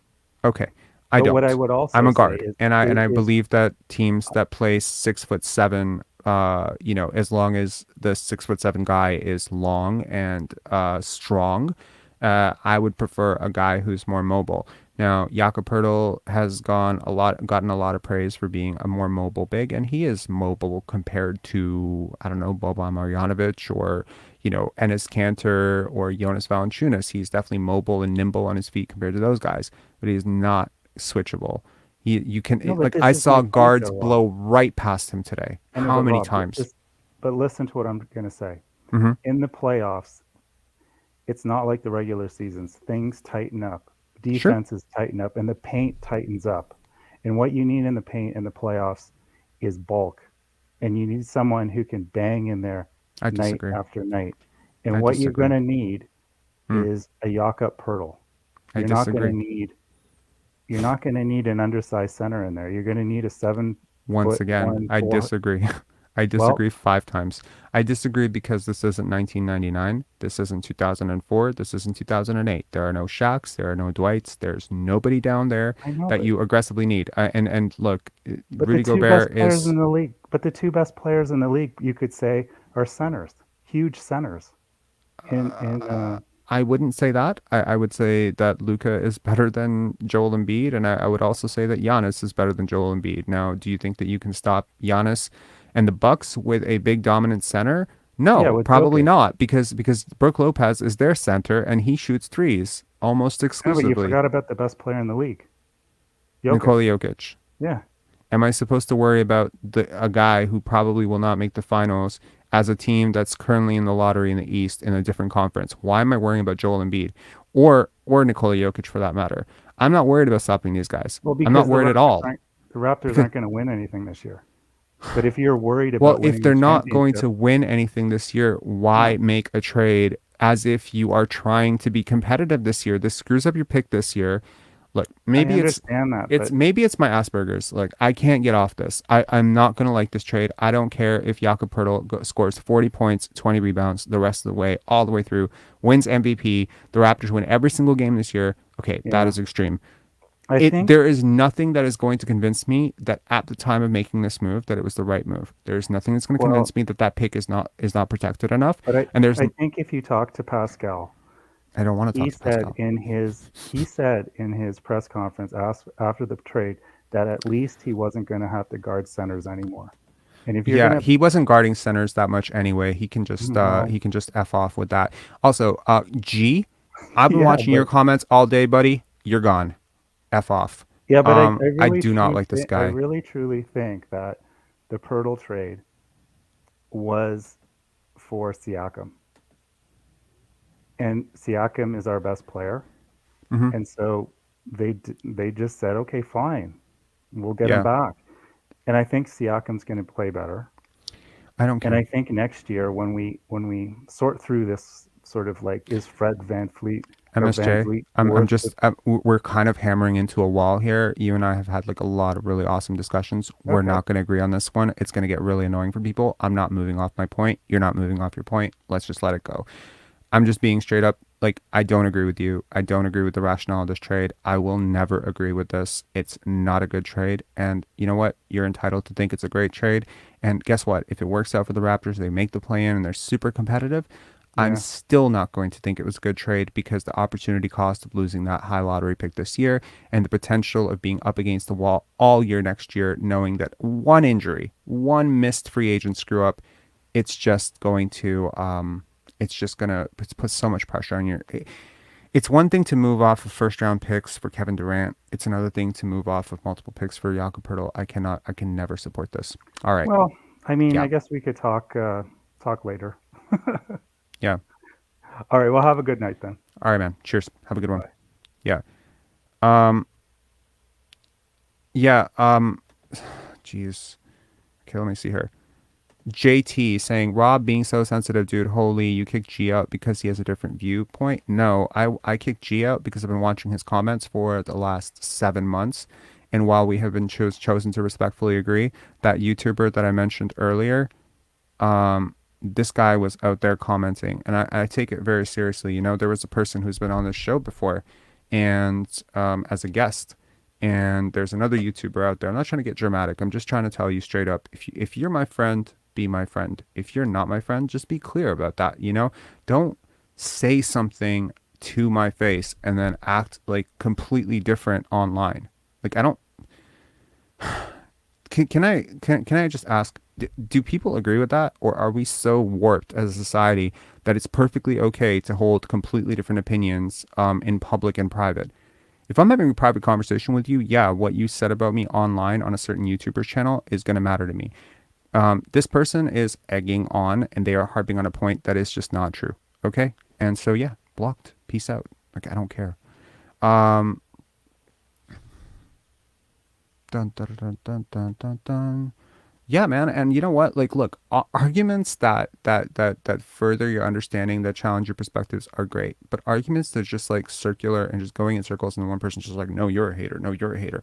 So annoying and so pointless and such a waste of time. Look, we are all, I don't mean to be morbid, but life is finite, man. Time is finite. We all have 24 hours in a day. I am positive that Masai Ujiri and Bobby Webster use their time a lot better than I do. Okay, so I made a vow to myself in 2023 that 2023 was going to be toxic people free. And that has meant that I am cutting people off. I am not going back and forth with people. If it's not vibing with me, I'm out. Okay? That's my tolerance level for this. I believe in free speech, but I do not believe in harassment, and I do not believe in gaslighting. So, you know what? You want to disagree? Perfectly fine. We can disagree on things, but I'm not going to be sitting here listening to people like repeat false talking points. And yeah, anyways, let's get on with this. Okay. Oy. We got 5 callers in the queue. Raptors fans 6996. What up, man? How you doing, Rob? I'm good, I think. I'm not sure. I've been pretty contentious tonight. I think, you know what it is, when I was getting ready for this chat, I listened to some music and I did like some jumping jacks just to get some motion going, and I think I've just hyped myself to the point of like to a boxing match. Like, I told my girlfriend, I was like, I'm approaching this with like, and I feel like maybe I'm not hearing people as well as I usually do. So let's try to change that with this call. What's up? How'd you feel about the game tonight? I can summarize the last 3 games because I like the trade. I gave it an A at the time, but the better would be the way I would class the 3 games, and maybe not for things that you can see, but things that you can see if you look at the game closely enough. And I'm talking about the energy of the team in general. It's way more positive. The last 3 games, is I think overall, and this is one of the things that we said was holding the team back, is the synergies between each player, because we have the talent. We have a pool of talent. Again, I know you don't 100% agree on that, but yeah, I think we're seeing some greater synergies, things that fall outside of the box scores. Would you agree? Sure. Yeah, I mean, You know, I, absolutely. You have replaced effectively a couple of players in the lineup who do not pass, who do not move the ball, who do not move without the ball, for a guy who does nothing but pass, rebound, defend, and move without the ball. Of yeah, course, like the offense is going to flow much better. One thing lost in all of this trade hoopla is that they were trying to get Jakob Poeltl last year, and exactly. and do you know why they didn't get him last year? I have no idea. They tried to get him when they got Fad. I think they had Right. to throw in a first round pick, right? Another No, one. the haggling point. Now this is sort of interesting, right? Because look, I'm about to release a video probably on today's Tuesday, right? So Thursday, which is going to be part 2 of my critique of Masai, and one of the points in that is that he doesn't go far enough when he needs to. When he Hmm. identifies a correct fit, he will sometimes play small, and I That's and right. I don't agree with that, because when you identify that, Kevin Durant, like you want Kevin Durant, and your haggling point is the protection on a 2028 first round pick, I think you might be missing the forest from the trees a little bit. Exactly. Exactly. So the Raptors The have blind targeted, spot. right? The Raptors have targeted in past deadlines. They've targeted Nick Claxton. They have targeted Tyrese Maxey. That Tyrese Maxey who Hmm. unloaded on us in the playoffs, and Yeah. they've targeted Jakob Poeltl. These are all guys that have been high on the Raptors. We want this guy board, and Precious Achua, of course. And these are all prospects. You hear about these guys, based on intel that I get from people who are around the team.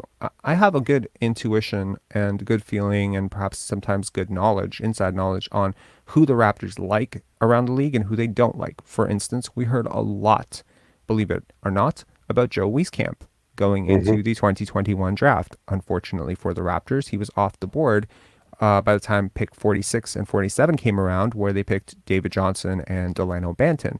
Yeah. But had Joe Wieskamp been on the board at 46, 47, I assure you he would have been one of those picks, and Banton would have been the other. So it's things like this that you start to say, okay, so now I see, so for instance, Dyson Daniels, Ochai Abaji, I hope I'm saying that name correctly, AJ Griffin, Ben Matherin, Andrew Nembhard. These are all names, David Roddy. These are all names to look at in the future when the Raptors make trades with these guys, or these guys don't maybe work out at their first stop, that this is the guy the Raptors might give a flyer to on their next Hmm. contract. All of that being said, had the Raptors wanted Jakob Poeltl, what they would have had to give him was the pick that they gave up for Thad, plus the pick they just gave up for him now. Isn't that funny? So it's even Stevens kind of, but we got It's Fad. not. It's not even Ian Stevens, because now you lose a year of his prime because That's you true. didn't have him. Number true. 2, he probably would have been a huge difference maker against Joel Embiid in the playoffs. Once again, Yes. you play small. Yeah. He would have had another year to integrate with this core. You might have built up all this synergy. You might have, had you brought him in earlier, maybe OG has a bigger role in offense, because obviously the centers who've played in place of him are a lot more ball dominant and a lot less passer friendly and set more screens. This entire, we don't have a center, we've been missing this thing forever. You had a chance to get the same guy for Yeah. the exact same thing that you paid. The only difference now, the San Antonio Spurs get that 1 year of Jakob Poeltl's prime, and you don't. Yeah, yeah. And I mean, I don't think that the San Antonio Spurs really did everything that they could with Jakob. I think they've given us a more complete player than we sent them. So that's sure. an upgrade. I look at the picks that we sent them. Yeah, the next year's first round, you really don't know what it's going to be, but I don't see us being that low because of the move. If we didn't make the move, yeah, we could have been, in that 5-6 sort of range, and it could have been a good pick. However, what I've seen in drafts in the last few years is that basically maybe first and second are the only players that are worth like true value. And then there's late picks that obviously emerge out of thin air. Dyson Bane, Daniels was 8th. Herb Jones was 35th. Walker Kessler was there. 22nd. Yeah. Ben Matherin was 6th. Kawhi Leonard and Shea 17th, Gilgeous right? Alexander, Klay Thompson. These guys are all picked in the teens.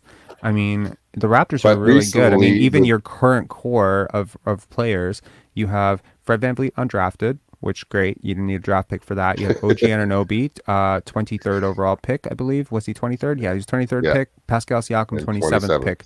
Norman Powell was a 41st overall pick, if I recall correctly.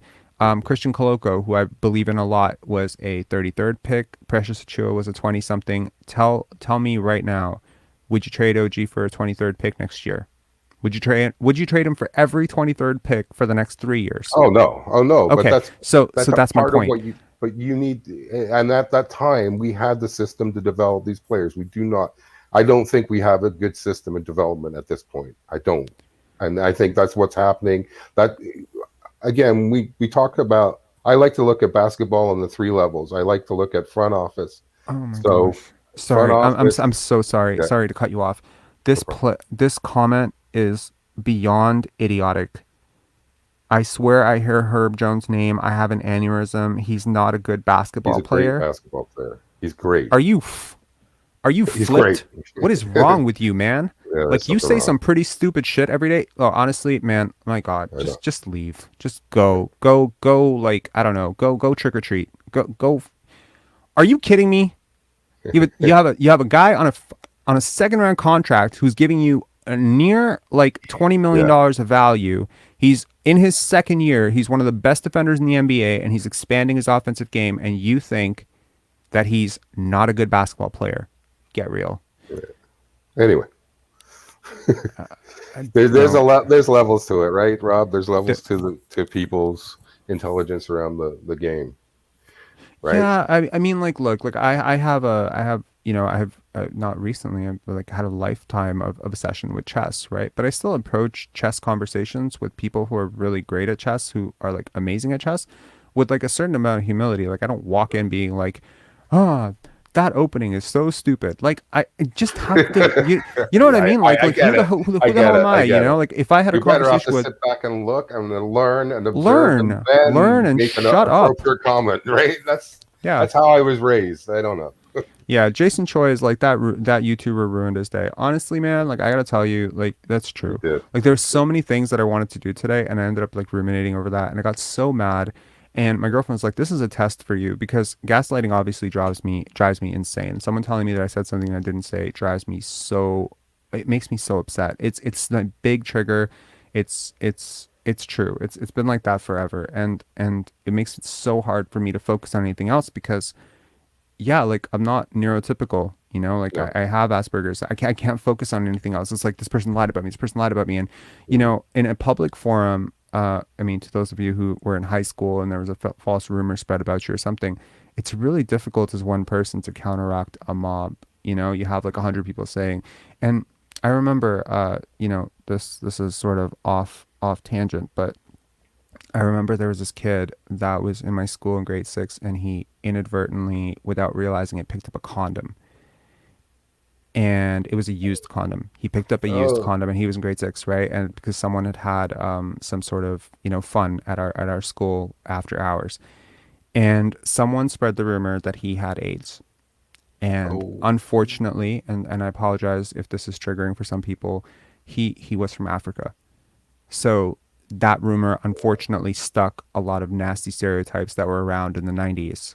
And I got to be honest, that kid never lived it down. He was so sad every day, and I would try to talk to him, and I would just be like, "Hey man, like, you know, don't listen to these people. Like, it's so mad. It's so stupid. It's mad stupid. You can't get AIDS from picking up a condom. You know, I didn't even know if that shit was true, but I just said it because I thought it'd make him feel better." And I felt so bad for him in that moment, but he could never live it down. People wouldn't.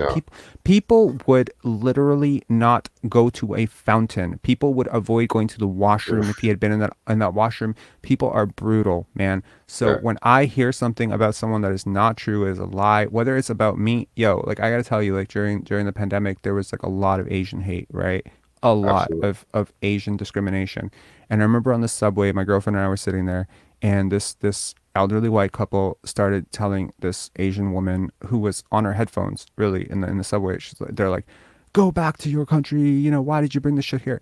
And I burst. I got so loud, so fast. I was like, motherfucker, you come over here. Like, fucking talk to me. And I stormed down the entire train to yell at this person. I was like, how dare you talk to someone How that way? dare Like, you? who the hell do you Exactly. think who the fuck do you think you are to talk Yeah, to someone like that? exactly. And this guy Takes a just got special right kind in my of face. entitlement. Yeah, and then someone told me as I was and I walked up to the lady and I was like, "Are you okay? Like, I'm so sorry that you had to go through that." And then as I'm walking back, this lady, she's like, "Young man, that's so dangerous. It's so dangerous. Like, why are you going up to people like you don't know who they are? Like, they could shoot you. Like, one day you're gonna get shot like this." And I was like, "Man, Yeah. I gotta be honest. If I have to live in a world where I'm afraid that calling somebody out for saying something crazy or stupid about me or about somebody else is just not true, it's wrong. You need to speak up." Like, and I don't know how that woman, she wasn't like overly like, "Oh, thank you so much. You know, you're a hero." There was none of that, and there didn't need to be any of that. I just hope that at the end of the day, when she went home and she thought about that event, that it meant even 1% to her that there was someone on that train who was willing to say this is Yeah, wrong. who was willing to stand up? You always want to stand up for right. I mean, that's how you're raised. It's just who you are, right? I can't Yeah. explain it any differently than that. There's lots of people that will stand around and watch that same incident. That would boil my blood. And I'll tell you, Rob, if I was to walk down the train, believe me, people know. I'm a big guy. I'm almost 300 pounds. So when I walk down a train, I walk towards you, you know, and I would be all over that. Are you super tall as well? Yeah, I'm not super 6'2"? tall. No, 6'4". You're 6'4". Yeah. That's not super tall. Oh, my nephews you don't are consider that 6'7", so I have a lot of tall people around me. That's crazy. I mean, I also have a lot of tall people around me, but I'm 5'11". I'm 5'11 and a quarter, and I always feel like really short because I come from a very tall country where 5'11 and a half is like It's not average tall. male. So you walk around and everyone's like 6'4". My friend Million's 6'4". My friend Rock is 6'5". I know if you walk around with tall I know a lot of people. NBA players. They're all like 6'7", 6'8", 6'9", and it's just like it's crazy. So like when I meet someone who's like my height, I'm just almost surprised. Like I feel very short. So anyways, thank you for calling in, man. It was such a pleasant conversation. I know No we problem. kind of danced around a million different topics, but I really enjoyed it. Thank you so Okay, much. cool. Take care. Cheers. Have a good one. Neba, what's up, man? Oh, hey, man. How are you doing? Yeah, I just want to say I really love Pascal Siakam, and I disagree with you about Pascal, unfortunately. For sure, I do. There's no problem. Absolutely. You're entitled to your opinion. What do you disagree about specifically? You think he is a better player than I think he is? Well, for one, I think he's an international player, right? Okay. What does that mean? You mean because he's Well, from Cameroon? What does that matter to me? because it matters. It matters Why? a lot, you know. Why? I think NBA is going in a different direction. There's going to be a lot of players from, different parts of the world, right? Okay. So building around Siakam, I think it's smart. I think it's wise. It makes a lot of sense. It's I building understand around where you're coming international. from, but it makes more sense to build around a player who's from a country that has a huge NBA following. Like, for instance, it made sense to build around Yao Ming because every single player on your team is going to get voted to the All-Star game. That's, at one point, Shane Battier almost got voted to the All-Star game because he was on the same team as Yao Ming. It's completely different if you're talking about a player from Cameroon. I mean, this is not disrespect to Cameroon or Canada or whatever. There's just bigger countries with bigger basketball markets. If you're talking about this from the But it's perspective of Africa. tapping It's into a different Africa. market, Let's talk about that. Let's talk about Africa. Let's talk about Masai Ujiri what and about his it? impact and what he's all about. He's huge in Africa. He has like Giants of Africa program. What does that have That's to what do he's with all anything about. here? I mean, I appreciate the He's Giants of gonna Africa build. That's how he's building a team. That's what he's doing. I'm just going to stop you 1 second. If you are about to go into the Masai Ujiri is drafting these guys because Masai Ujiri is African tangent, we're gonna call this end. Why? Of Well, this call. no. It doesn't matter. You call it any way you want. Does not matter. I'm just talking about what he's trying to do. He's building a team. Yes, Right? he's building a team, but please do not say that he is building this team this way because he's African. Oh no. I wouldn't do Okay, that. thank God Absolutely you're not saying that. Okay. Oh no, absolutely. But I'm trying to say that he's doing a good job. Pascal Siakam is something you should build around, right? And how about Fred? I love Fred, man. Oh my God. I honestly do. I really do. Look, I come from Serbia. I lived in Vancouver, Canada. I watch basketball. He's a good hooper. The guy can hoop. He plays hard defense. He's a leader on defense. Absolutely. He's a leader of the team. We come from the same country. You know that? Did you know this? Cool, Bob. Chachik. Yes. Chach. Yeah. I mean, look, I get where you're coming from. You know, you like Fred, you like Pascal. Do you have anything else to say? Yes, I love Jakob Poeltl too. Great. Poeltl is a good addition. Come on, he was awesome tonight. 30 points and 17 shots. Come on, that's a great game. That's a good pickup for us. He's an international player too, and he's Pascal's best friend. He's Pascal's best bud.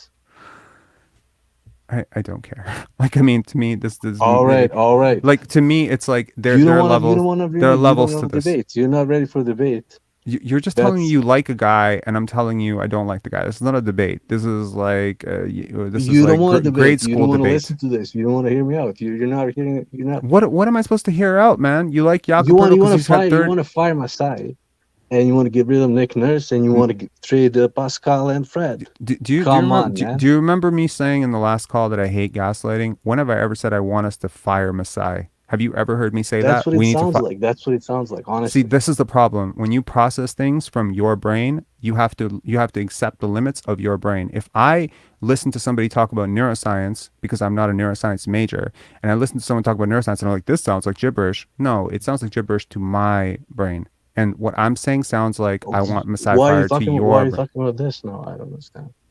Exactly. We're talking. I want to talk. That's the point. That is the point. That's the point. Did you come on, man? What are you trying to say? My brain is not as good as your brain?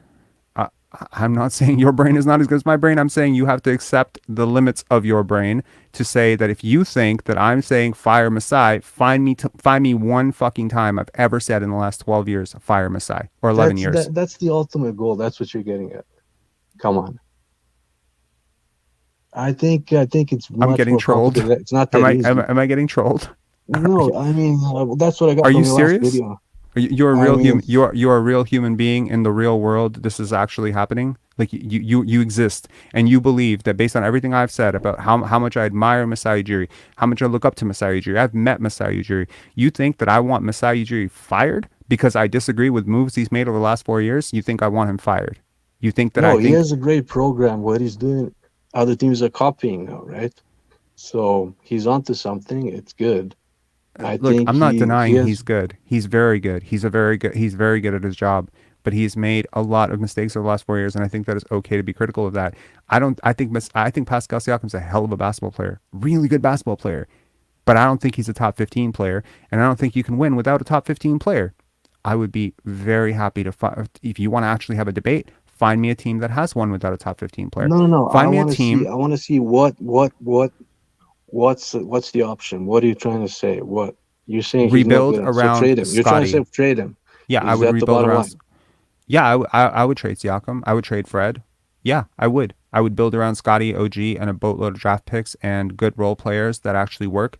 I'd be agreeing to be bad for a couple of years on the upside that I could develop Scottie into a really great point guard because I think his upside is higher than everyone on this team. Yeah, I do believe that. And I don't believe that the gap between OG and Pascal is as big as people want it to be, because there is a gap of three and a half years of age. And I do believe that OG is a better defender. And I do believe that OG is the type of guy that you can actually build around because he's very portable, because he shoots threes, and Siakam doesn't shoot enough threes. I also think that Fred VanVleet and Pascal Siakam and Jakob Poeltl will be very different players post-30 than they are pre-30.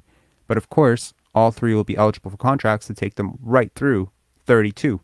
And I don't believe that the same player at 29 that you're saying is a really good player is going to be the same player at 32 when maybe we're talking about, oh my God, this person sucked for the last 2 years. No, I think Jakob Poeltl is a really good player. Way too much. And you got to have some emotions here, and you got to trust the eye test. I am watching the games. I'm not just going by numbers and analytics. Numbers and analytics say Jakob Poeltl is one of the best. Jakob look, statistically, analytically, Jakob Poeltl is one of the best centers in the NBA. Problem is, analytics don't matter when you're talking about actually watching the game. You actually have to look at what places on the court does he occupy. Is he making life easier for Scottie Barnes, you think? Who? Jakob Poeltl. By occupying the paint and being in the dunker spot consistently, even though but he was picks, playing center. He was playing different positions. Now he can play just one position. I'm talking about Barnes. And it helps just organize the starting five, right? And someone will go to the bench, and you have a center now. You have a starter. They traded for a starter, so I mean, it's a good move. They got to start. They got the starting prefer center. centers who shoot, and you're someone who comes from Serbia, so you should be very familiar with centers who shoot. Are you familiar with? Yeah, I'm familiar. Ivica Zubac, Nikola Jokic, Nikola Vucevic. Interestingly enough, you just named a couple of players who aren't Serbian, but good Portland. stuff there. Who's in Portland? Yusuf Nurkic. Nurkic is Bosnian. Exactly. These are all starting centers, and they play a major role, and they have really good contracts, and they're doing well. Cheers. I appreciate you calling in, Cheers man. to you too. Yeah. It was a pleasure, real pleasure. Cheers, bro. Cheers.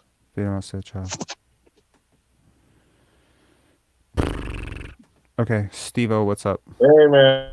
How's it going? Not too bad. Yeah, listen to a little bit of your content.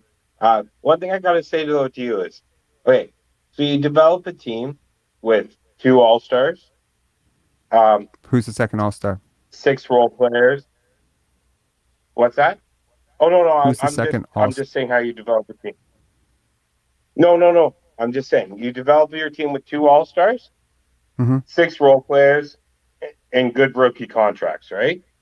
Okay. So, as much as I understand where you're coming from, like, don't you think developing Scottie Barnes on a winning team, regardless if we're gonna finish like 6th or under, Scottie Barnes on a winning team, teach him how to win, right? I'm not saying this is going to be I'm not going to say this is going to be the year that like we win the championship by any means, right? But I'm so just glad saying, you're not saying that. Okay. Yeah. Sorry. Anyways, I like Scottie Barnes on a winning team, but better on a losing team. So, sorry. Let me.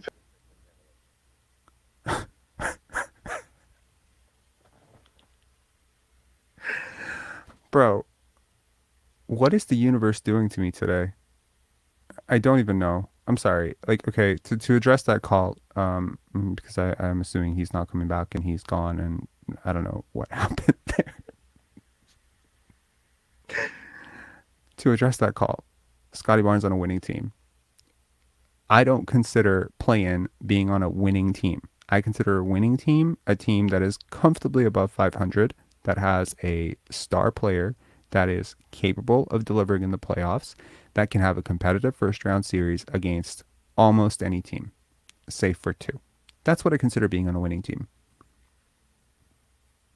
Which means that I do not believe that a rivalry with the Orlando Magic in which you even it up eventually at 2-2 makes you a winning team. I am shocked that this fan base does not have higher standards and higher aspirations. To quote, apparently, my countrymen, because every single person from Eastern Europe is now my countrymen, Goran Dragic, we should have higher aspirations. Yeah, have higher aspirations. Don't be so MLSE brainwashed as to believe that every single time they tell you that a player is a fucking MVP candidate, that he is. He's not. He's not an MVP candidate. Just be real with yourself, okay? You have to be a top 5 player in the NBA to be an MVP candidate. Firmly top 5 on a good team. Top 5 player on a bad team, not an MVP candidate. So why are you calling a guy who's top 15 on a mid team an MVP candidate? Right, you're trying to sell tickets. Can we be real? Is reality so lost on people that they are so delusional that they would just believe anything that the MLSE puppets want them to believe? Like, I'm not even trying to sound like I'm asking you to take a pill, like a red pill or something, but just wake up to the product on the court, man. I think Jakob Poeltl played really well tonight. I really do. I think if the 2 best players on this team were not, in my opinion, going forward, Pascal Siakam, OG Anunoby, and Scottie Barnes, if those 3 players were not the way they are, then I would really agree with the trade. But I don't. Okay? I just don't want to keep going on back and forth. I feel like it's going on and on and on. Okay. There was okay. Mario, what's up? Hey, how's my sound tonight? It is better. Good. Sorry, I'm coughing now. Yeah, I closed down a bunch of different apps. I thought maybe I was overloading the computer. I have this really nice mic, but I don't have a cord that'll attach it properly to the computer. Awesome. You had mentioned in our last chat, I believe, that you had a string of points. You had mentioned you had 7 points you wanted to bring up with me. You brought up the first one last time. Let's try to see if we can tackle the second one tonight. What was your second point? Do you remember? I don't have a second point. I have 5 separate topics that I would give you the choice of picking from. Sure. Let's play choose a topic. What are the topics?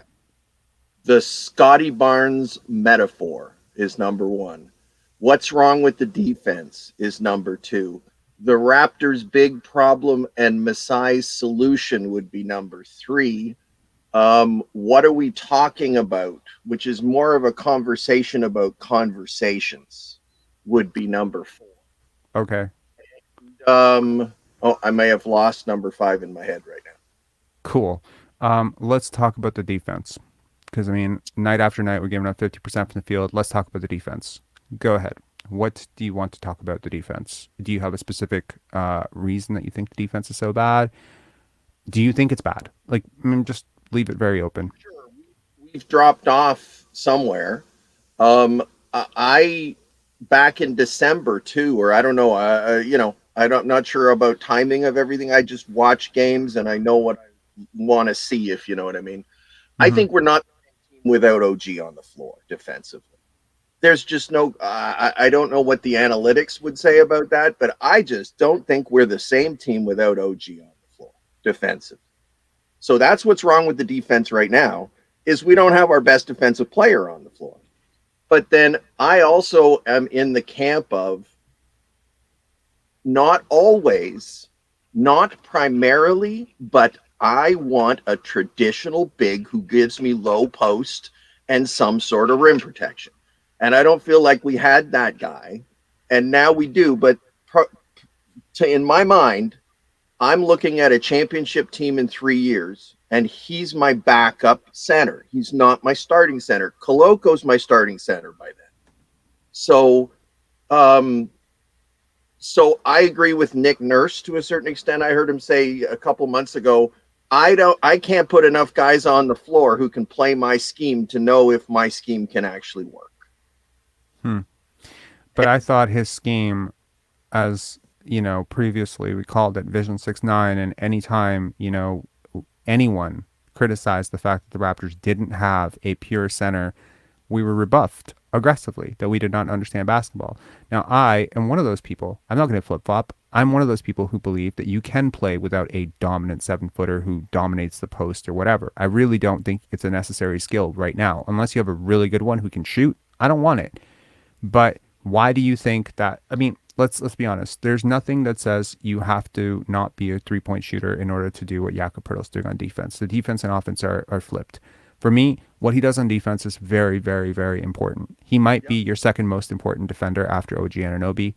In some ways, he might even be your first best defender, not best defender, but first most important defender because of where he guards on the court, because of how well opponents have been shooting in that area. If he can shore that up by 6%, it makes up for a lot of the versatility that OG gives. I will hand you that. However, on offense, it is scary and a very scary proposition to have a 7-footer who does not shoot, who consistently occupies the paint, who consistently stands in the middle of the floor, running up and down, setting screens for his guards. And yeah, those are all good screens, and he gets a lot of screen assists, and he's amazing at it. I think that's a great part of it. But I do believe in the playoffs, the inability to clear 5 out, number 1, and the inability to be able to play him late because of his free throws are going to be a huge Achilles heel for the Raptors. It might even cost them a series if they even get into the playoffs. Again, I want to play Koloko 30 minutes a night. You want to or you don't want to? I do want to, but he's not ready. He needs 2 years still, in my mind. Sure. But his upside and Precious's upside is way higher than anything Jakob Poeltl could ever be. And the reason I say that is because they can both shoot. They can both shoot free throws, and they can both they have both shown ability to hit threes. I know that Koloko didn't hit really threes in college, but I have watched Christian Koloko like actually shoot in an open gym, and I've seen him hit like 15 in a row. Yeah, he's got a stroke. There's no question about it. So to me, it's like I want the extra big body for when I need it. I'm not necessarily playing him all the time, but I want that guy with that big body to slow down the Joels and the I don't know if he can do it. I don't know if he's the right guy. Yeah. I'm not saying Poeltl's the right guy. I'm saying I want one guy on my team who can give me solid low post defense against a behemoth, right? Mm-hmm. And we didn't have that, and now we do. And I think he did a great job today. I thought he really limited Banchero. Right. Yeah, Phoenix Play saying Koloko can't shoot, aggressive, all caps, just to let you know the clown that he is. Koloko can shoot, okay? He can shoot. Just because he picked up basketball a little bit late and you want to like LOL that, bro, you know what? You gone to. I'm keeping my promise to myself, New Year's resolution, which was keep the toxic people out of your life. Peace out, man. I don't necessarily like people who delete comments, so I flashed your comment just to allow people to understand who you are.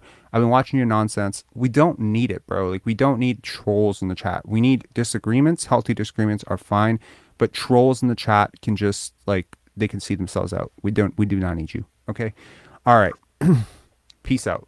We're getting a lot of pushback that we've already hit these topics, so I give you the option to shift over to the other topic, which I think some people are really interested in, your conversation about conversations. So I give you the floor to that, if you don't mind.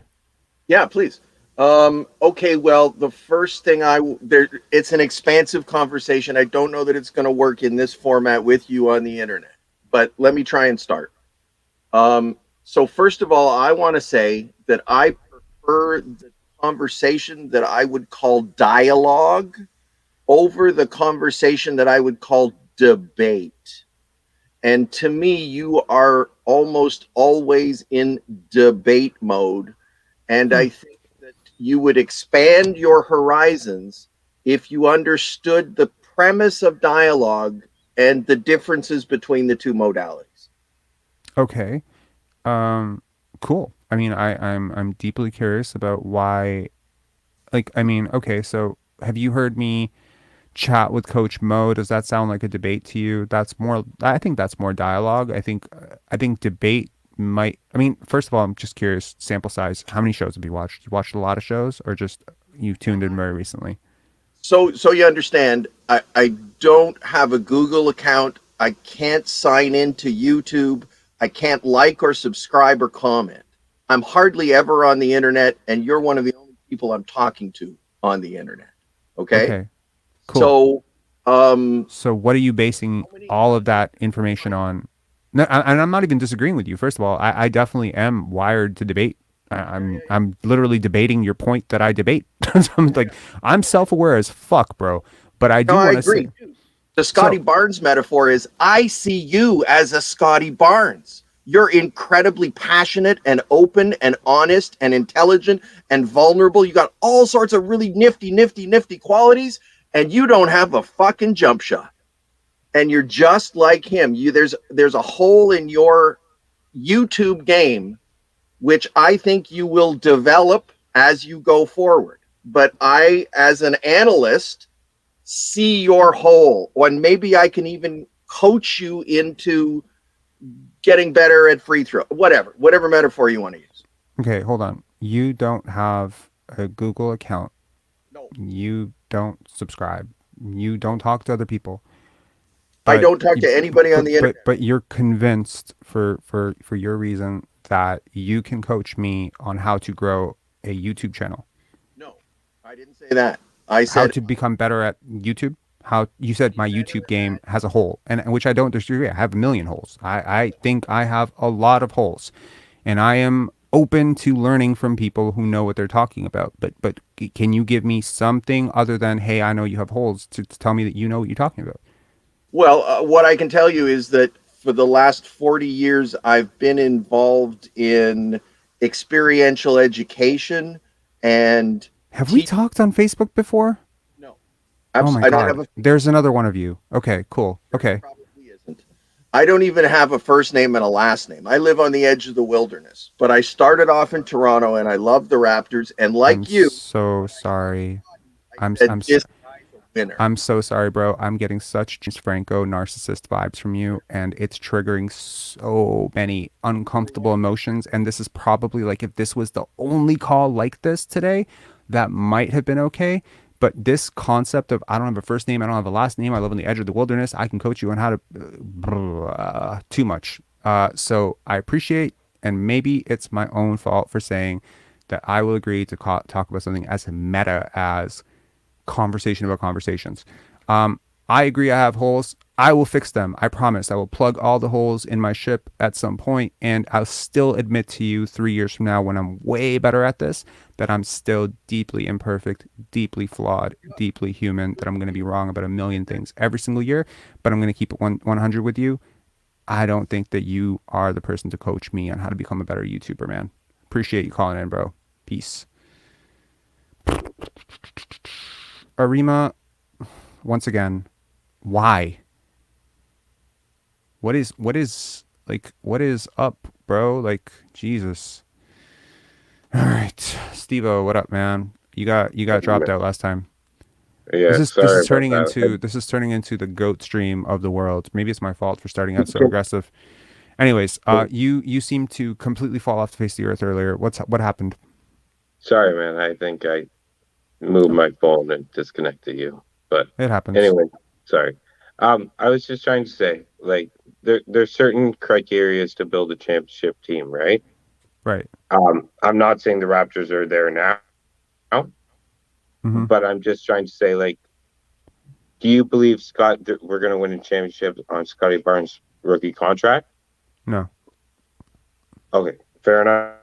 I don't agree either. Okay, so to build a championship team, you need 2 stars, 6 role players, and 2 really good rookie contracts, right? What are you basing this on? Just curious. I'm not trying to be controversial. I'm not trying to have a debate with you. I'm I just want just to know saying, what are you basing the this on? championship teams have either you build.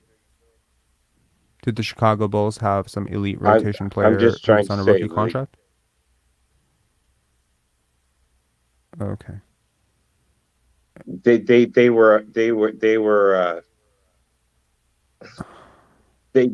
won how many championships? They weren't an average team trying to win a championship. Okay, I'm just trying to understand. They were a dynasty, right? So I'm not trying to be rude. Are you drunk? Are you drunk? Are you drunk right now? Dude, are you drunk right now? No. A little bit. No, you're perfectly sober. Why? Because I believe Scottie Barnes could be a good player. I believe he could be a star player. No, that's not what I'm asking. I'm wondering. I'm not going to say, like, I'm asking if you're drunk because you're slurring your words. Oh my God. I'm asking if you're drunk because you're slurring your words and you're not making a whole lot of sense to me. So I'm asking if you're drunk because I need to know whether to call an ambulance for you. Okay. Like, I'm trying to understand what your state of mind is when you're talking about, because I'm asking you a question, like, what are you basing the 2 rookie contracts on? You're not really answering my question. This is a phenomenally flop conversation. No offense. Like, okay. No, sorry. My internet's lagging. I'm just trying to say. So, Scottie Barnes is a good 2-3 option, right? Okay, cool. Yeah, huh? Right now, sure. He's a good 2-3 option. So we can both agree, like, well, Pascal could be up there for top 30 player at least, right? Sure, easily. Yeah, top 30 player, right? So everybody that we're trying to develop, right, is, I'm not saying the Poeltl trade is a great trade. I'm just trying to say it puts us on a winning team, right? This is not a winning team. Scottie Barnes. We want Scottie Barnes. What is a winning team? Hold on. on. What's a winning team to you? Is 500 winning? Is that's winning to you? Oh no. I'm not saying that's the end goal. So, I'm just trying to say we want Scottie Barnes to learn how to win. If we're gonna right? have Scottie Barnes doesn't need to learn how to win. He has won 3 gold medals. He has been winning his whole life. He has won more at anything than you and I will win at anything in life. Okay, so he does not need to learn how to win. He knows how to win. You know how I know he knows how to win? Because he's a fourth quarter closer. He's the third most efficient player in the NBA in the fourth quarter, which is clutch time, closing time. He played really well in the playoffs. He shows up when you need him. Okay, it's the rest of your roster that needs to learn how to win. Okay. Oh, I agree. I agree 110%. But I was just saying. So what is the point? If you agree 110% with what I'm saying, how does you take 2 stars and you take 6 role players and 2 rookie contracts? In which I don't understand. Who are you 2 stars? Who are you 2 stars? Scottie Barnes and whoever we can replace like down the road, right? So you're trying to put him on a winning team while he's still under a rookie contract. So you want him to develop to learn the winning, like there's a lot of different players. I apologize, Steve-O. I apologize. I gotta end this. Okay. It's partially because okay. Good I appreciate what you're saying, but it just doesn't make sense. And I'm just bro. So I'm not. You want Scottie Barnes? You want the whole team to tank? I am going to ask the chat. You know what? This is not about me. This is about the 242 people. 242 people. Do you want me to end this call or do you want me to continue this call? I would just I'm hearing end this call. He's just a slow talker. Rob, maybe chill a bit. Stop censoring GL Malone. I'm not censoring anybody. I'm just trying to hang up. Look, I'm just trying to understand. It's up to you, man. I'm trying to understand what you're saying, but on the one hand, you're saying, we need to teach Scottie Barnes how to win. But then when I say that Scottie Barnes is already a winner, you're like, I agree 110%. So either you need to teach him how to win or you don't need to teach him how to win. Then you say you want to be a winning team. Hold on.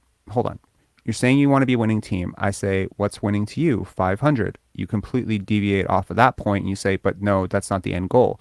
Do you understand? What I'm having a frustration with here, it's like when I say, let's talk about tape, you're like, let's talk about coffee. Then I'm like, but what about the tape? You're like, but what about books? Then I'm like, what about the tape? You're like, what about the lamp? It's ping-ponging. Do you know what I mean? What about those books? Like, books are good. That's where you learn analytics.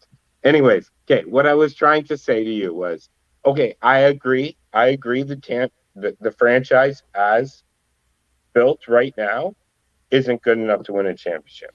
I agree with you 110%. You've said that 5 times. Can we get to the point what I'm trying to say is, if you could pair Scottie Barnes with another all-star, top 20 player in the league. You already have one in Pascal Siakam. Don't you think you have the championship? Oh, you're going to say Pascal's top 20? Sure. He's top 25. Why did you say that? You just said, okay, 25. Okay, 25. Okay, right? So I'm just trying to say, like, we're not going to win on Scottie Barnes' rookie contract. We're going to win with Scottie Barnes being the best Scottie Barnes he's going to be, and a couple rookie contracts, right? Mm-hmm. So at the time right now, like, why not get a couple more wins? We're not going to get the first overall pick this year. We're not going to get the first overall pick next year. I'm going to end this. I'm going to end this, and I don't give a shit what anyone says about it. This is the most repetitive, most ridiculous conversation. If you are not drunk, I apologize, but I think you are drunk. Okay? If you are not drunk, it's my first time ever doing anything like this, so I apologize. I was a little nervous. Okay. Can I ask you a question?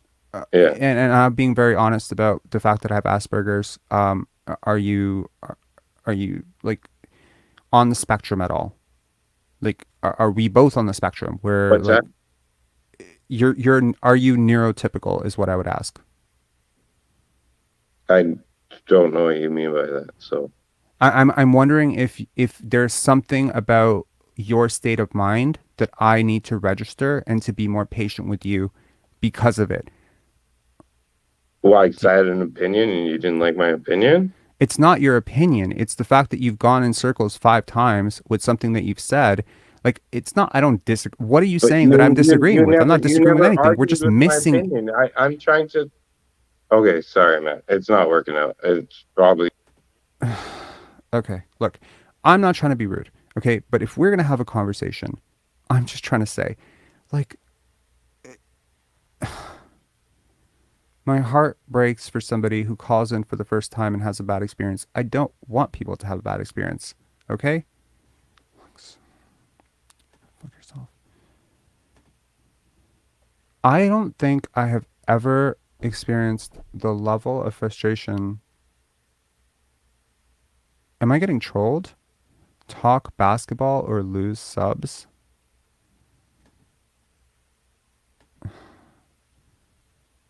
Are we... This is crazy. Like, I feel bad for the guy too, but it's like, how can we get to a point if the point can never be arrived to? Like I just, okay, with him off the air, I want to try to address a couple points that he made, which I think are points that he made, which hopefully are correct. Point number one, he says he wants Scottie to be on a winning team. He wants to pair Scottie with another top 25 player. I mentioned that he said top 20 player. I said there's kind of like one of those guys already here. I feel like I just had a 15-minute conversation or a 20-minute conversation and nothing was accomplished. Like am I crazy?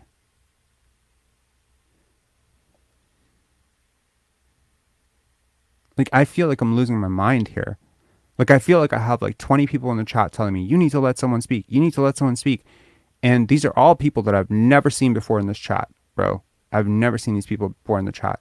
And they're just like, yo, you're being this, you're being that, I unsubbed, whatever. I've never seen you people before. Is there a wave of like 10, 15 people who've just come into the chat and have decided this is the day to hijack this guy because he's addressing this stuff? I don't know. But I need to have a normal conversation with somebody here. Oh, thank God. There's someone here who can have a normal conversation, Daryl. Okay, Jesse, what's up? Hey, Rob. How's it going? I'm glad I can be the person to have just a regular conversation with you. I really appreciate that. I could give you a hug, man. You sound so freaking normal. Thank you. Yeah, I've been watching the Raptors my entire life, loved them my entire life, and what's been going on with this team over the last 2 years and the mismanagement of the cap situation is going to lead us to being that middling team that will always be stuck just outside of the lottery and nowhere near the playoffs. Right. And I really feel that right now we had the golden opportunity right before trade deadline to clear the space and make the way to giving our young players who are clearly being held back by our top two quote unquote players. And we didn't do it. And we have a lot of people in the chat in the conversation today, and especially during your trade deadline episode as well, that were very much saying that we have a opportunity to just pay the luxury tax. For what?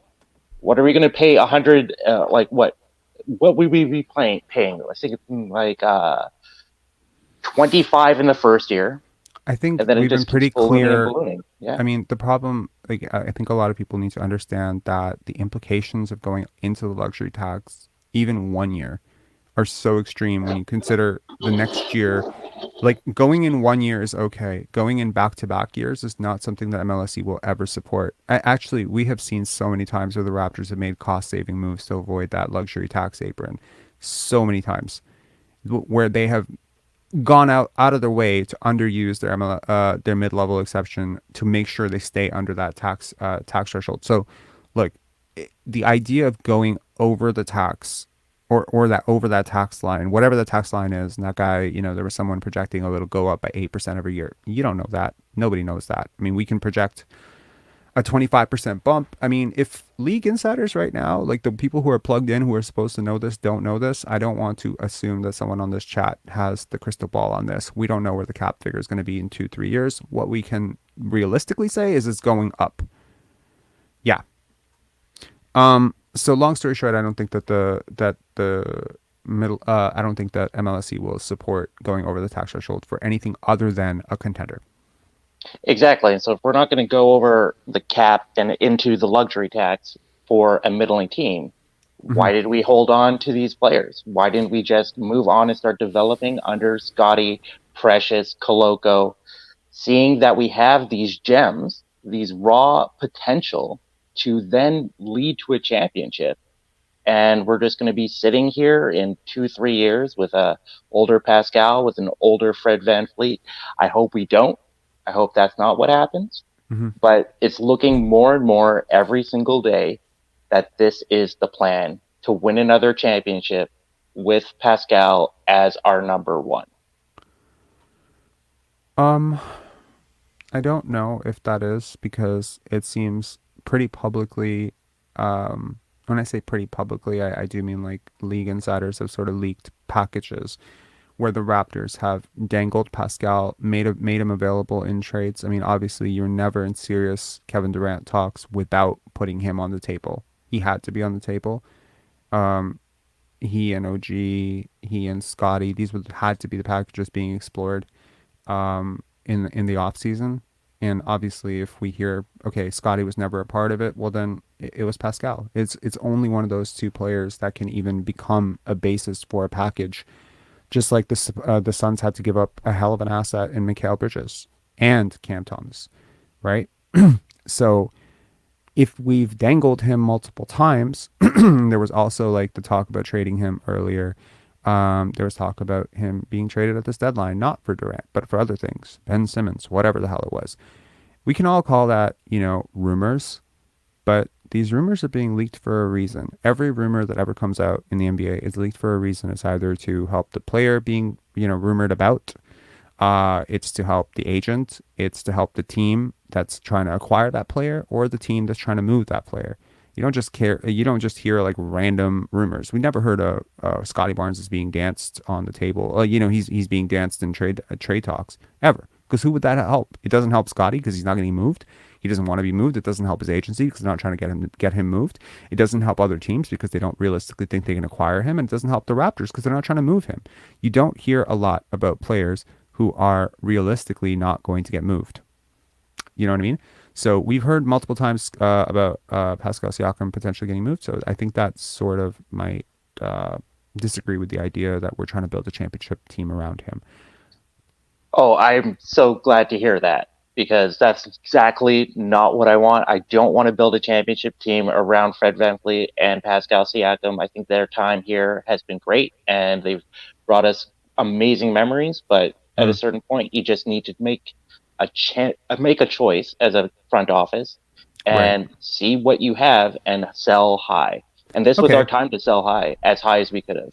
Here's a question for you. If let's say hypothetically you are of the rare breed who believe, not rare breed, actually common Raptor fan might believe that Pascal Siakam is someone that you can build a championship core around or with. And it's been proven. He can be a great playoff number 2, right? And even his harshest critics would have to agree that he can definitely do that. His biggest fans would tell you he can be Kawhi. But even his biggest critics would have to admit he can support a Kawhi. So if that was the vision, that we want to win a championship with Pascal Siakam here, why wouldn't the Raptors have dangled Gary, Kem, Boucher, whatever package needed to be made, plus Scottie for Kevin Durant? Because if we are to believe reports, and I've talked to some very sensible people who are close to the subject, the Nets would have prioritized getting back a guy like Scottie Barnes or Evan Mobley from the Raptors or Cavs respectively. So if you could have built a core around Pascal Siakam, Kevin Durant, I think you'd be hard pressed to find someone who doesn't see you as an immediate contender if you make that trade, because the gap right now between Siakam and KD is big, but the gap right now between KD and Scottie is enormous. So you could have supported a Pascal core by trading away Scottie Barnes easily, but they didn't. I think that tells me that they are looking to build around Scottie. And that's good to hear, because we have, when it comes down to it, you have only a finite amount of time with a player who is that talented and that prolific moving forward. And if you don't maximize every single moment you have with a player like that, you're doing it wrong. And that player, as we've seen in NBA history time and time again, no matter how much they love the place that they're in, no matter how much they love the home cooking, they're going to go somewhere else the second that they can. They could. You know, and, you know, we've had countless examples. We've had Tracy McGrady, we've had Vince Carter, Chris Bosh. There's so many examples of guys who have moved off. And of course, the one or two guys who really stayed around, even when they had better options or other options, bigger markets, etc., that would have had them, DeMar, Kyle, they did so for a winning situation. And not without testing the waters. Kyle tested the waters, tried to get signed by San Antonio. They backed out. They didn't offer him as much money. He comes back for more money to us. DeMar DeRozan, you know, he hears Kyle's being traded. He demanded a trade, you know. So we've been on we've been on thin ice a couple of times, even with the guys who stayed. And we've been on very, very thin ice, obviously, with the guys who left. So yes, it is never too early to start thinking about what does Scottie want. If he is the type of player that you want to build around like that, look, I'm not here for like, oh, I'm not going to talk to people if they don't think he's that type of player. If you don't think he's worth building around, happy to have that discussion too, no problem. You know, but I obviously think he is. And I think he's paying attention. He's watching everything around him right now, obviously. And I'm not trying to go into the doom and gloom, you know, scenario of like, oh man, you better trade Fred because he doesn't like him or something. I don't know that he doesn't like him. I can only guess, right? Just like everybody else, I can only guess. I can guess based on body language. I can guess based on the fact that he doesn't follow him. I can guess based on how he tunes him out certain times. And I can guess just based on everything that he's about and everything Fred's about that they wouldn't mesh. And I've been on this since 2021. I've been talking about it since 2021 fall. And people thought I was crazy then. Yeah, I think it would be a really good sign from this management team this offseason to clarify their timeline. And if Pascal's a part of that timeline, I'm sure that's okay. That's fine. If Fred is a part of the timeline, fine. Just clarify it. If this is Pascal's team, going forward, then I really do think that the Raptors need to aggressively build around players that are going to support both him and Scottie. Because right now it feels like they're building around two different timelines. Like, because you have Christian Koloko and Precious Achua and, you know, guys like that. And it's just like, they're very young. These are roster spots being used up by guys who are really young. And if you're building around Pascal Siakam, you need veterans. Even this roster spot to Joe Wieskamp, I love this Joe Wieskamp pick. But you cannot tell me there isn't a 32-year-old out there who couldn't help you more this year than Joe Wieskamp. Probably could. So it's just, you can't always have your cake and eat it too. Anyway, Jesse, I really appreciate you calling in, man. Really appreciate it. Perfect. You have a great night. And you know what? I think that Scottie Barnes is going to win a Olympic gold before he wins a championship here. He very well could. He is very, very plugged in with Team USA. So hopefully that, I mean, you know what? Good for him. You know, wherever he wins, I'm happy for him. Cheers. All right. Have a good night. Good night. Sadly, Teacher Mike, you have disappeared. Unfortunately, it would have been so cool to have you and Daryl on at the same time, unless of course you are going to reappear. No, you are gone. Unfortunately. Anyway, Daryl, thanks for being patient. Yeah. We had Teacher Mike. I think he looked like he was on a subway. Yeah.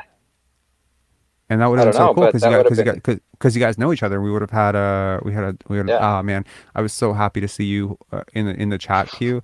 I was just like, oh my god, I feel like I'm getting trolled. Am I getting trolled? I joined the chat crew because you look like you needed a tall glass of water, and I hope that I could be that for you because man, yeah. You know every once in a while, the universe does this. Every once in a while, it's like our destiny, isn't it? But okay, so I just want to ask you, as a very sensible, and I'm not talking up to you, but like a very sensible, very smart person from every chat that I've ever seen with you on Facebook, am I completely overreacting? Because I'm open to hearing that I am. Okay, so my take on this is your channel, and people that have been following it should know. Like every YouTuber, every channel has a feel to it, and the people that call in should know the feel of this chat. You know what I mean? Like that's not meant as I'm not judging as a positive or a negative. It's just a reality, right? It's a reality And to you as the host, this is a call-in show where people will pose ideas or questions or whatnot, and then you talk about those things. So when callers call in and haven't formulated what they're going to say, and they spend 15 minutes trying to, like you said, get to a point eventually, I can understand how that would be very frustrating for somebody who is looking for a point to talk about fairly early on in the shot clock, so to speak. So well put. So I don't get to the point, Daryl. Just get to the point. Get to the point, Daryl. What are you talking about? Get to the point. Right, no, now look, I'm guilty of it. No, you're not overreacting because this is the channel that you're building. But I don't want to build a place where people don't feel comfortable talking. I want to build a place where people can talk. I mean, I feel so bad because the last person he just sounded so sensible. I had no idea where his conversation was going, but he just sounded so sensible from the minute he got on. And then he ends up agreeing with the whole like Scottie timeline. And I was just like, oh my God, I know the optics of this look like I'm not willing to agree with anyone who's gonna go into the Siakam is him and Scottie is overrated chat. No. And honestly, I'm willing to have that conversation. I don't want to become someone who shuts out conversation because it's so often what I don't like in other people. But in all honesty, like there has to be some level of thought, some level of coherence to a conversation in order for a conversation to even happen. I mean, like sometimes look, like to anyone out there you've been on a date with somebody and you're just like, okay, like let's talk about politics, and they're just like, all right, what about how like the Holocaust, and you're just like, whoop, I'm out. Nope, done, out, fuck this. You know what I mean? Because like you're not gonna be able to connect with that person because that person is like, you know what I mean? So it's okay. Here's I'll go on a date with you, Rob. Thanks, appreciate it. You're married. You're cheating. What will your children say, man? Come on. It won't be a romantic date, but yeah. Anyway. Okay. Will you coach me on will you coach me on how to become a better YouTuber? I'll coach you how to date better, I guess. How to date better? No, I'm joking. But look, honestly, like I've had this conversation a couple of times today already. We're talking about this concept of just people missing each other, and inevitably when people clash. Right, when opinions clash, there's always a need to, not always, but generally there's a need for someone to say, well, this guy was wrong, or this person was right, or this person's smart, this person's stupid, and that's actually not even it. And I think most of us, when we get dumped or we get fired or whatever, we often either say either my employer is completely terrible or I'm a terrible employee. And I think more often than not in life, it's not a good fit. It's not a good fit, and I think the more specific you are as a person, the more refined you are. I don't mean to use refined as a term, like an elitist term of like refined, but like the more clear you are about who you are, the fewer people in this world you're going to have a seamless interaction with, I find, Yeah, I think that's probably true. But then also I believe like the more emotionally resolved you are, the more patient you can be with everyone. And I haven't been very patient tonight. So, I mean, own it where own it is, yeah. Like I said, you're building your own thing, right? So you get to choose the parameters of that. Now, so for example, if you were more patient with these callers, perhaps 30 or 40 minutes would go by and you still haven't arrived at something like just as an example, one of that last caller. But you sound so much more level-headed than I am. How would you deal with it? Let's take this as a learning experience. Okay, sure, good. How would you deal with it? As a teacher, I have to deal with fifth graders, classes full of fifth graders all the time, and so like they're not always the most well put together and coherent and reasonable people, right? So well put. So I do have to be patient with them, but at the same time, it's like classroom management. Just from my own experience, classroom management is an art where you have to maintain the control in a way that doesn't make things worse. So, not everyone can do it. Classroom management is a thing, and I think that a lot of what you're doing parallels, I guess, what I do.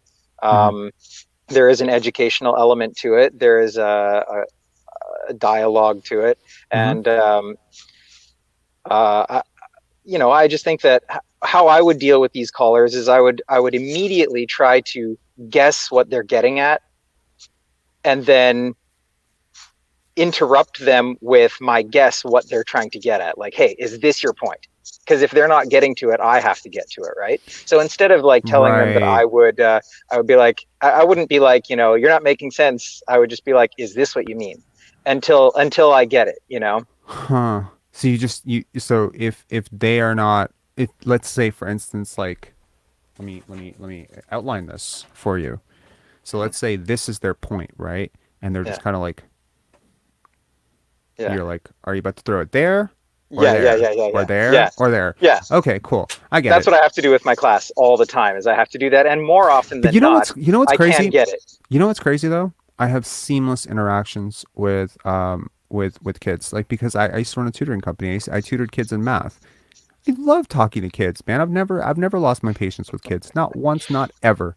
I think they're so easy to talk to because there's none of the pretense. There's none of the, I don't want to say politeness, that like basically like a 5-year-old and me could have a seamless conversation because in a weird way we're both 5 years old. Like, I tell everything how it is. I don't have any notion of like a filter, and that's how 5-year-olds are. You know what a 5-year-old says when you say like mommy's had a tough day, they say I'm hungry, and that's exactly what they think, and that's exactly what they feel, and that's what they say, and that's beautiful. It's a really beautiful way to exist, man. I wish more people would just admit what the fuck they're saying, as opposed to dancing around in 500 circles trying to pretend, and yeah, like, I mean, yes, of course there's an upper limit to how far you can go in this world if you are as ridiculously blunt as I am. But there's some pretty ridiculously blunt people who've managed to make it regardless, right? I mean, they're all equally controversial, unfortunately. Yeah, you don't want to be a caricature, but I get. I definitely don't, but I think I don't want to succeed as someone who's not myself. I don't want to succeed as some variation of myself, because then I have a reputation to live down that I don't even accept and I don't own. And there's a disharmony within myself. So yeah, I'm going to own the fact that, with some callers tonight, I'm actually pretty proud of how I handled it, because they can just like whatever, like I don't deal. With the last caller though, it really breaks my heart because it seemed like he genuinely was trying. His name was Steve-O. He was trying to get to a point. I was trying to understand his point, and I couldn't understand his point, and I felt bad about it. But anyway, not to continuously harp on this. I feel like this is probably not very Raptor related for people. This is more like me related. Raptor related. Let's get Raptor related. So tell me what you thought about the game tonight. All right, so I know that it's just Orlando, but that this game showed that we are better than Orlando, and that's a good thing. We want to be better than Orlando. We don't want to be as good or worse than Orlando. So this is nice. But okay, I actually did a little bit of thinking before I called in, and I do have appreciate that a direction. I have a direction. So okay, one thing that I noticed is I'm actually a little concerned that Raptors management will look at this game and see Fred VanVleet and Jakob Poeltl as DeAndre Ayton and Chris Paul light. And they're going to say, look, we solved the offensive issues. Now we have a player that can pick and roll with Fred. Mm-hmm. And now we can do the switch everything, Vision 6-9 on defense, and then we can run a more traditional PNR offense in the half court. Check and Scottie, check. And Done. Scottie and Pascal are part of your 5-out offense, like or 4-out offense. Like that's what I'm worried about. That's what I'm worried about, though, is that they're going to get tunnel vision on this and believe that that's good enough to make them at least a sneaky contender, if not a contender. And I don't want that to happen. Thankfully, this is the trade deadline has passed. Okay, so no more short-sighted, complete idiotic moves can be made. We can't leverage the 2028 first round pick for Jay Crowder, which is something I would not I wouldn't put it past this management team right now, because the number of first round picks that we have moved off of the last 8 years, 9 years has grayed my hair no less than 5,000 times. Okay. That makes no sense. What I'm trying to say. I think that's one of. Oh, I was going to say I think that's one of the Raptors blind spots that are in your top 5 list. That's just a guess, but anyway, continue. It's sort of up there. Yeah, it's because, again, there was a Thinking Basketball pod today about the concept of first round picks being overrated, right? And I disagree with it heavily. not because as an abstract thing that first round picks are overrated. They hella are.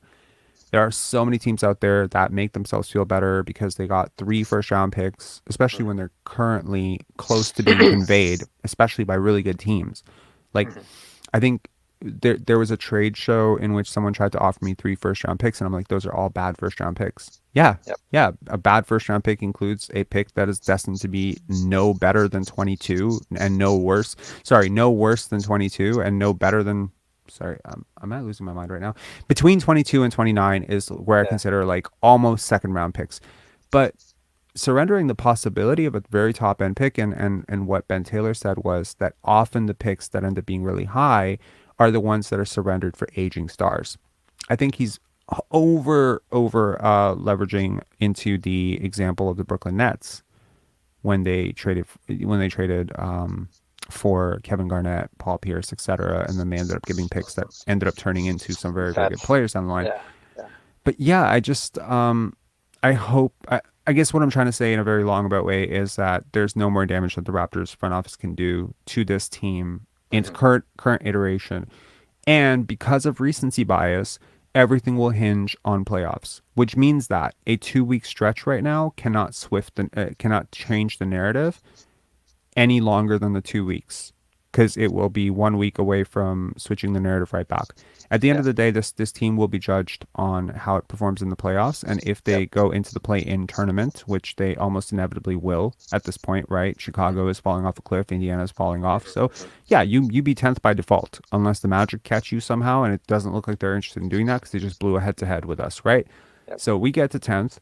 So if we get bounced by the team that's 9th, or I mean, what would be successful at that point? I mean, how can you possibly even be successful in that situation, right? Okay. Yeah, well, I mean, that would only be successful because our this year draft pick would be, a little bit more valuable. I mean, here's how this could be successful. What if they make it through both rounds of the play-in, right? I'm just playing hypothetical, right? Because now we have this big who can shore up some issues for us defensively, which I do not disagree with. He does make you better defensively, having the option of depth, especially injury insurance. I mean, you really replaced Kem Birch, one of the worst centers in the NBA, with Jakob Poeltl, one of the best centers in the NBA. It would be hard to argue that you got worse in this trade. So let's say, for instance, we beat up on Atlanta or Chicago or whatever team we end up, Washington, whoever we face in the open, and we make the playoffs. And then we have a, let's say, 4-2 series against Milwaukee. And we're in most of the games. Like, it's not blowout. You got beat by 40. You got beat by 40 twice. It's like, first game 1, lost by 2. Game 2, lost by 5. Game 3, you come back. You win by 5. Like, you're in it. Would that justify this trade? If Pascal and Fred were 24, 25 years old and you still had a 21-year-old Scottie, I would say yes, but they're not. So this is the window right now, and the window is not opening up, it's closing because of the age of these guys. So you can't. Yo, Mike. Yo, it's working. What's up? Yeah. No, cool. This is nice. Getting us all on here. I just wanted to get the Taiwanese connection here on together. It's super cool. Sunnyside, Taiwan. And just for anyone who doesn't remember, just because I deeply appreciated Mike doing this, this is the person who did this, which is just such cool art, which I really appreciated. So thank you for taking the time to do that, and thanks for calling in. This is your first time calling in. Yeah, man. I just figured today was kind of an odd day in terms of callers. You've got all sorts of strange people coming out of the woodwork. You know what? This happens. Okay, so here's the thing. So I track subscribers very closely, and I know it's not something that makes me very cool, but I got to tell you, when I post a new video, I will check YouTube Studio on my phone at least no less than 50 times for the next 2 hours, because I'm very curious to see how a video is going, how it's doing, etc. And today we got 55 new subscribers because of this video. And every time we post a really positive video, we get 55 new subscribers. And then the minute they come into another video that's not super positive, they become very angry. They're just like, this isn't what I signed up for. They get very angry. Pardon? I think I got just a little bit of time before my next class, so I just want to say, like, we all appreciate you for what you do, because everybody understands basketball at a different level, right? For sure. And what you do is actually bringing light, like for those just casual fans who just look at the box score. I think it helps them understand the game a little bit deeper, and hopefully they'll appreciate the game as at a deeper level as well. So I think it's just like it's like your Detroit Bad Boys times, you know, when you're trying to climb to the greatest Raptor YouTuber of all time. So that's a test, you know, that's a test for you. But then after you overcome, you're there, man. All right. Yeah, no, I absolutely feel like I have a long way to go for sure. Thanks Keep a up lot. what you do. Keep up what you do. Thanks a lot, man. Daryl, we gotta meet sometime, man. Let's go to that Jeremy Lin game sometime. Man, we missed a good one. We should have gone. Yeah, I gotta Next go time. soon. Next though, time. guys. I got a Next class time. at 2. So. Cheers. All right, man. No, Thanks you for got calling a in. jet. Thanks for calling in. Appreciate it. All right. To wrap this up, because I don't want to be taking this into 3 hours. I think I hope that Masai does not see Fred and Poeltl as a long-term, you know, Stockton Malone combo, or Ayton and Chris Paul. But you know, it's funny. The Raptors were rumored to be looking at DeAndre Ayton, and some people might be very surprised to know that I actually like Jakob Poeltl more than DeAndre Ayton. I do too. Given their contracts. Yep. But you know, it doesn't defeat the fact that I don't like either one of them. Me neither. And, I was gonna. Well, I think there might be some recency bias. There were a lot of rumors where there's smoke, there's fire about people within the Raptors organization being pretty high on DeAndre Ayton, and so that's why when they did get Poeltl, it did not surprise me at all, because he is DeAndre Ayton, but maybe better.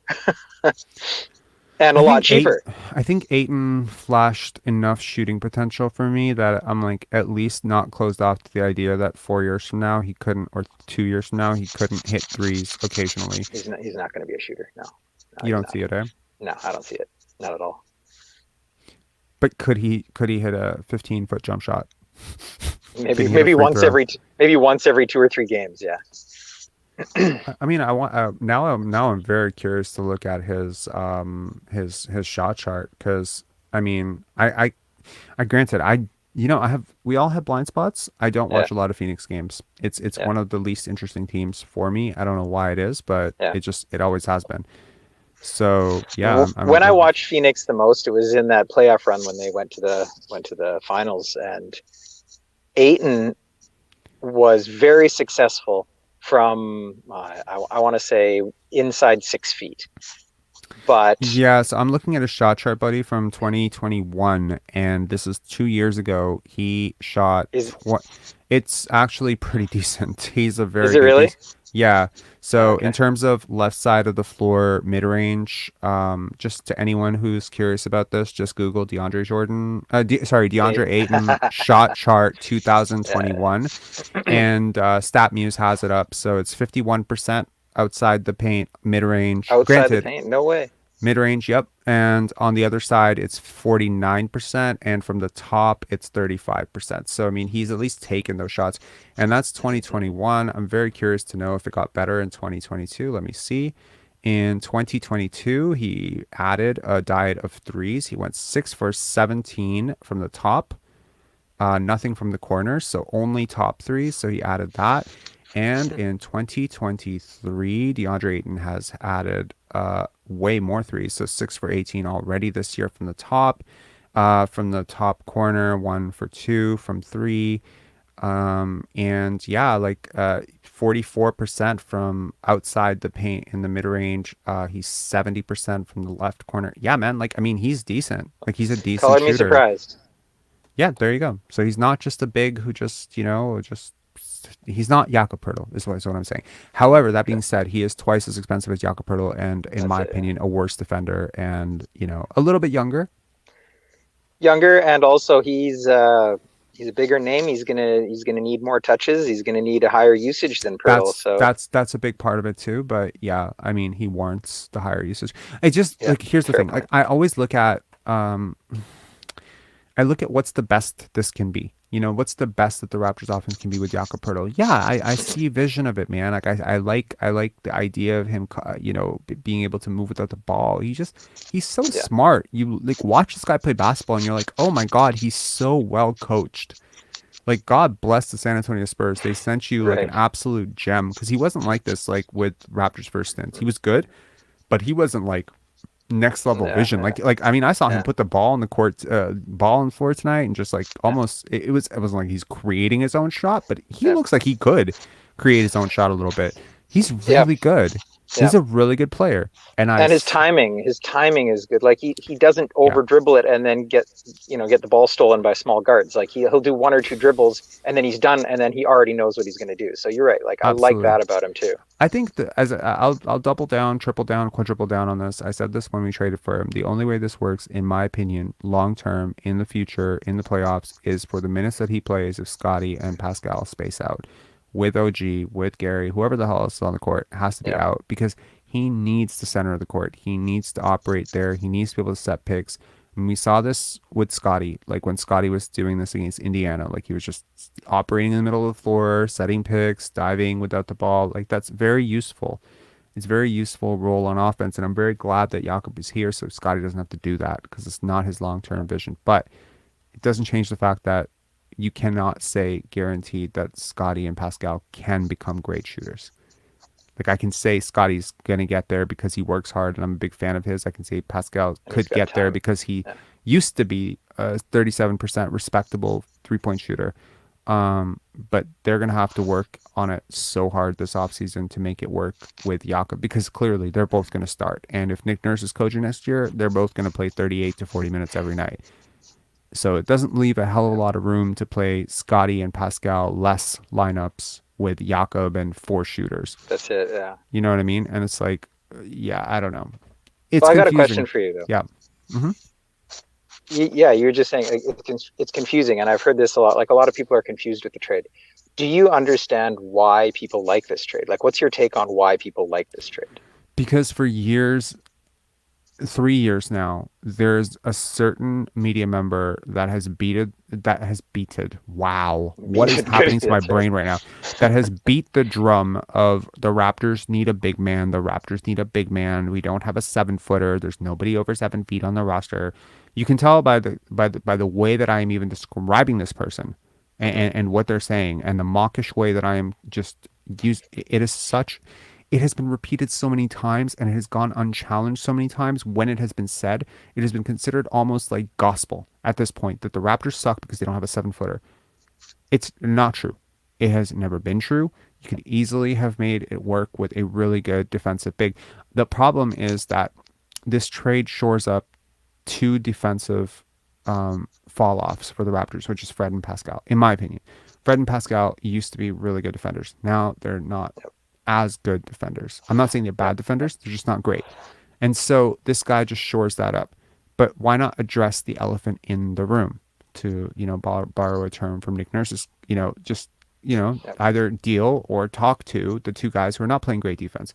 Don't add a Band-Aid solution. Yeah, if you added Dwight Howard right now, yes, that Dwight Howard, if you added that Dwight Howard, could your defense in the paint improve? Hell yes. Sure it could. You could add DeAndre Jordan right now, and your defense in the paint would improve just because he's big and he's in there and he's long. He can improve, percentages at the rim better than Pascal can, because he'll contest shots better. That doesn't mean it's worth multiple picks to get that, So I like Jakob in a vacuum.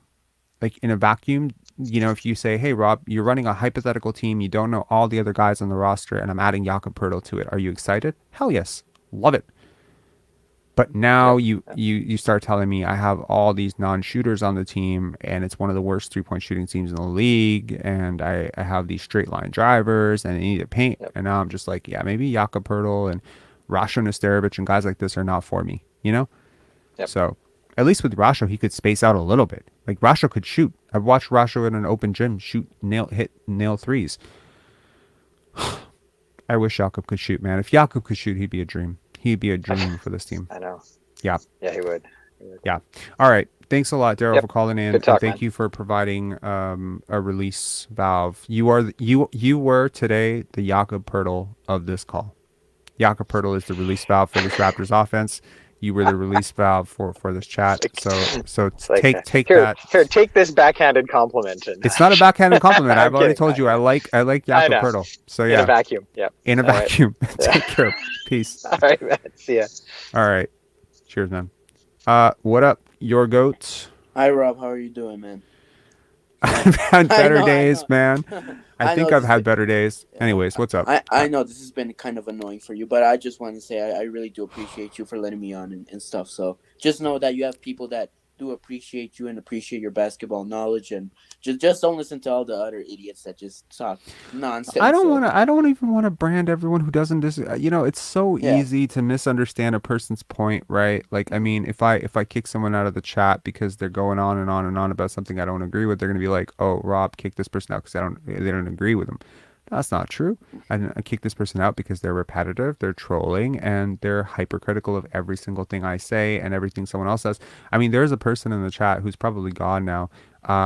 Ironically, I'm saying he's gone now. As in he's not commenting right now, but he's commenting a lot earlier. And I'm just listening to this. I'm watching him, and he's like throughout the last chat, he's like bringing up UFOs. He's bringing up this. He's bringing up that. Oh yeah, I remember that. Right, and then like every single time he's making some very weird comments about Erica, and I'm just like, yo, bro, like I'm ready to kick this person out. Like I'm this close to kicking this person out, but it's like, do I feel bad about that? I don't know. Do I really? I mean, I like to operate with the mindset that this is like a living room. There's a living room space where we all gather after the game. We talk about it. You talk it out, positive, negative, whatever, right? And I think that sometimes if someone's disrupting the living room or breaking furniture, you got to kick them out. You got to kick them out. It's just, it's not personal. We live in such a snowflakey society. I swear to God, we really do. Like where like even like it's so crazy. And there is some legitimate shit to be offended about.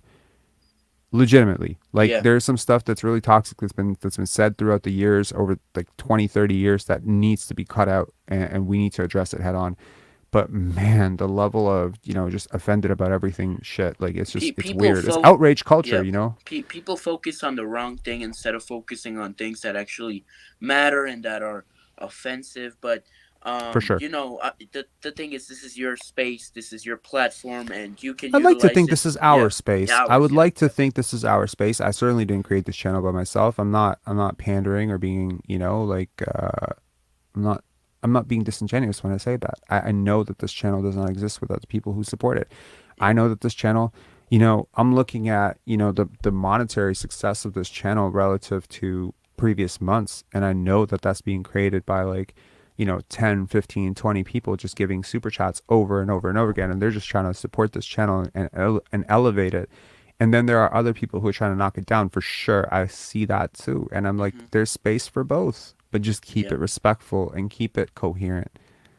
Shit, like there's one thing about being disrespectful, but it's coherent slander.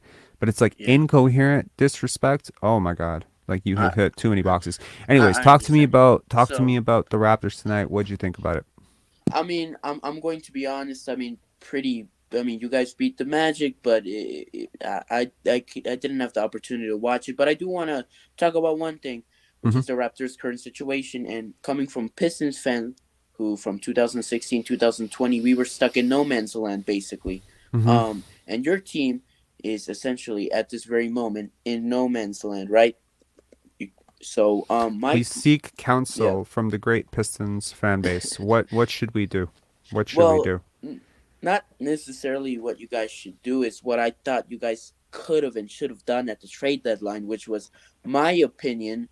Was that I thought you guys maybe should have just broken it up and started the tank. We've traded around like Fred VanVleet or Pascal Siakam or whoever you guys deem fit to move on and start rebuilding a new core piece around guys like OG and Scottie. So that most analysts would agree with you. To be honest, like most people seem to be in that boat. You say that. Coach David Thorpe said that too. There's a lot of analysts. There's people on the Ringer who said that. There's people who cover this team from a distance and close who believe that what you are saying is accurate, and I certainly agree with you. So that was what I was trying to ask you. Was like I know for a fact that you wanted to get this tank new order basically like going right to tank world order. Oh, my bad, my bad. I messed it up. But as I was saying, just break it up. For example, the Nets. Although it was a different situation with Kyrie requesting a trade, which kickstarted all of that, but they traded away the players, KD, and got young players, young talent, a lot of draft picks, which Mm-hmm. I thought the Raptors could have done, should have done. So that's basically my point.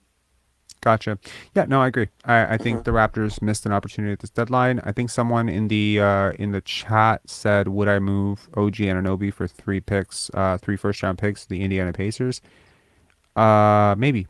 Maybe not. Probably not. I like OG a lot, and Me too. I balk at the idea of trading him for anything. I want to keep him with Scottie. Someone also, there was a chat person who said OG wasn't really celebrating tonight. So is he mentally checked out? I highly doubt that too. I think OG is a great teammate, and I don't think that you should take him not cheering for a minute or one clip or whatever to mean anything. I think he's with this team. He's caring about this team. But if he's frustrated, he has a goddamn right to be.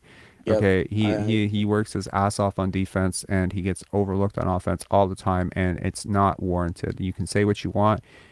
He's not as skilled as Pascal. He's not going to be as good as Scottie, blah, blah, blah. It doesn't matter. I think this guy is a really good player. I think he's a guy that I could really see working as a top 3 option in a really good team. And, I like guys like him. I like guys like Mikal Bridges. I like guys who play two-way, and he's worth it. Yeah. Anyway, And thank you, Rob, for having me. One more my thing. pleasure, man. One more Yeah, what's thing. up? So I know you like to play chess, right? You like playing chess? Love chess. Yeah, I'm trying to learn chess too. I'm starting to learn it like a month ago, playing with my friends on chess.com. So Yeah. I just wanted to know it. Whenever you want to, you can hit me up. I sent you a friend request on Facebook. Don't destroy me though. Just take it easy on me because I'm still learning, bro. If we ever do indeed play.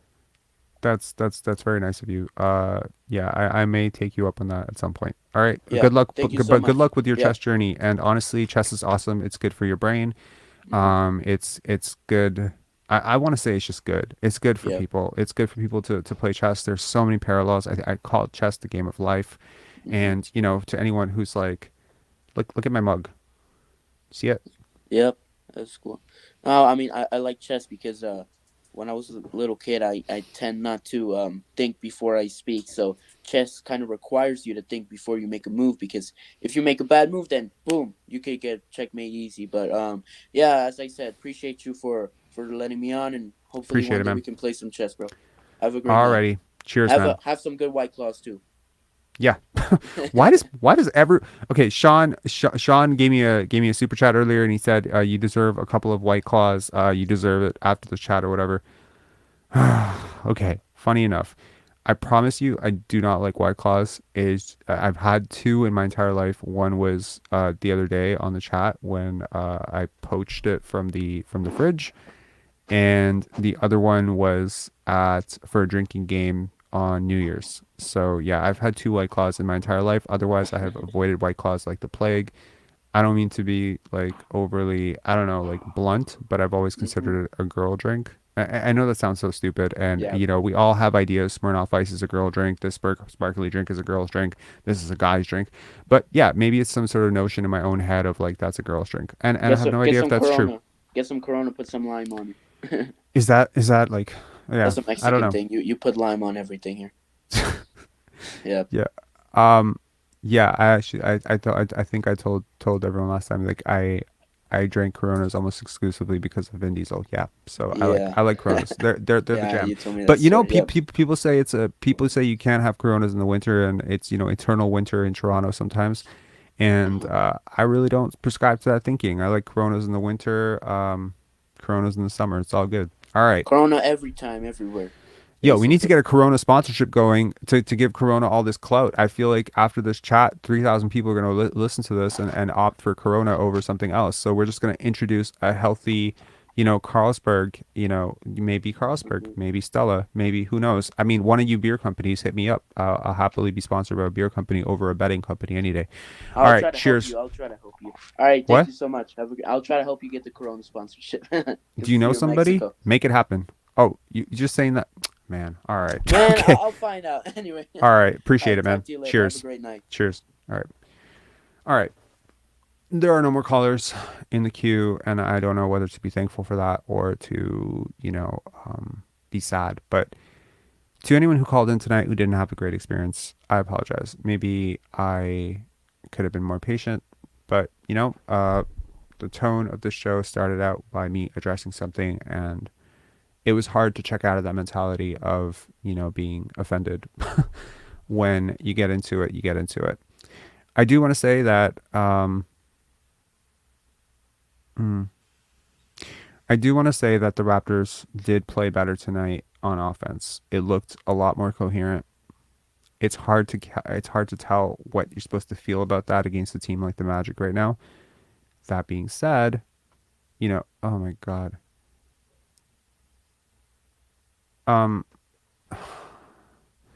Mario, I know you're back. I can see you in the thing, and this is probably going to be the first time that I'm ever doing this. But I'm sorry, we're not letting you on. I always let people on when they call in because I appreciate people calling in. But yeah, I'm just not getting the right vibe from you, man, and I'm not willing to have another call go the way that our last two calls have gone. Anyway, to anyone who's witnessing this live, right? Live call-in shows. I've talked to people about, live call-in shows before, and they're just like, I don't want to do it. It's a little bit risky, and I completely understand that, more so today than I ever have before in my life, right? Like, I think it's so crazy. So I've never fully appreciated what people do on lives until I started doing lives. It never even occurred to me. It never occurred to me that the level of, what if you say something? What if, your live dies? What if, you know what I mean? What if someone comes on and says something to you? There's a lot of anxiety that can come from it. But, I prescribe to the thought that I like to be clear and concise and honest, and hopefully, do I? I don't know. Like, sometimes I have no idea. Does Bob McCowan do call-in shows? Because I know Hoops on the Fan 590, they used to do call-in shows with Jack Armstrong, and he was very patient. I think he was very patient. Like, they would also screen the calls. I feel like if we had a person screening these calls, they might be a little bit different. But nevertheless, as this channel gets bigger, and this channel is getting bigger, I just want to end this on a somewhat exciting note. Couple of notes. One, Jeff Doughton got minutes today. Yay. Let's celebrate that. I've been calling for him to get minutes, and right now it feels like I really want Jeff Doughton and Christian Koloko, and there's so many guys on this team that I really like that it's sort of disingenuous to talk about the two or three that I don't like very much over and over and over again. It's just because they're so large a part of the offense. But I'm really glad that Jeff Doughton got minutes tonight. Jeff Doughton plus Malachi Flynn. Seems like Nick Nurse was like, okay, 2 point guard lineup. We're gonna do that today. That felt strange. I look forward to seeing Joey's camp and seeing what he can do. I really do. I think he has a chance. Like, I don't want to big the guy up and say, he's so amazing and, he's going to be future All-Star. He's going to be the next Duncan Robinson or some shit like that. I have no idea.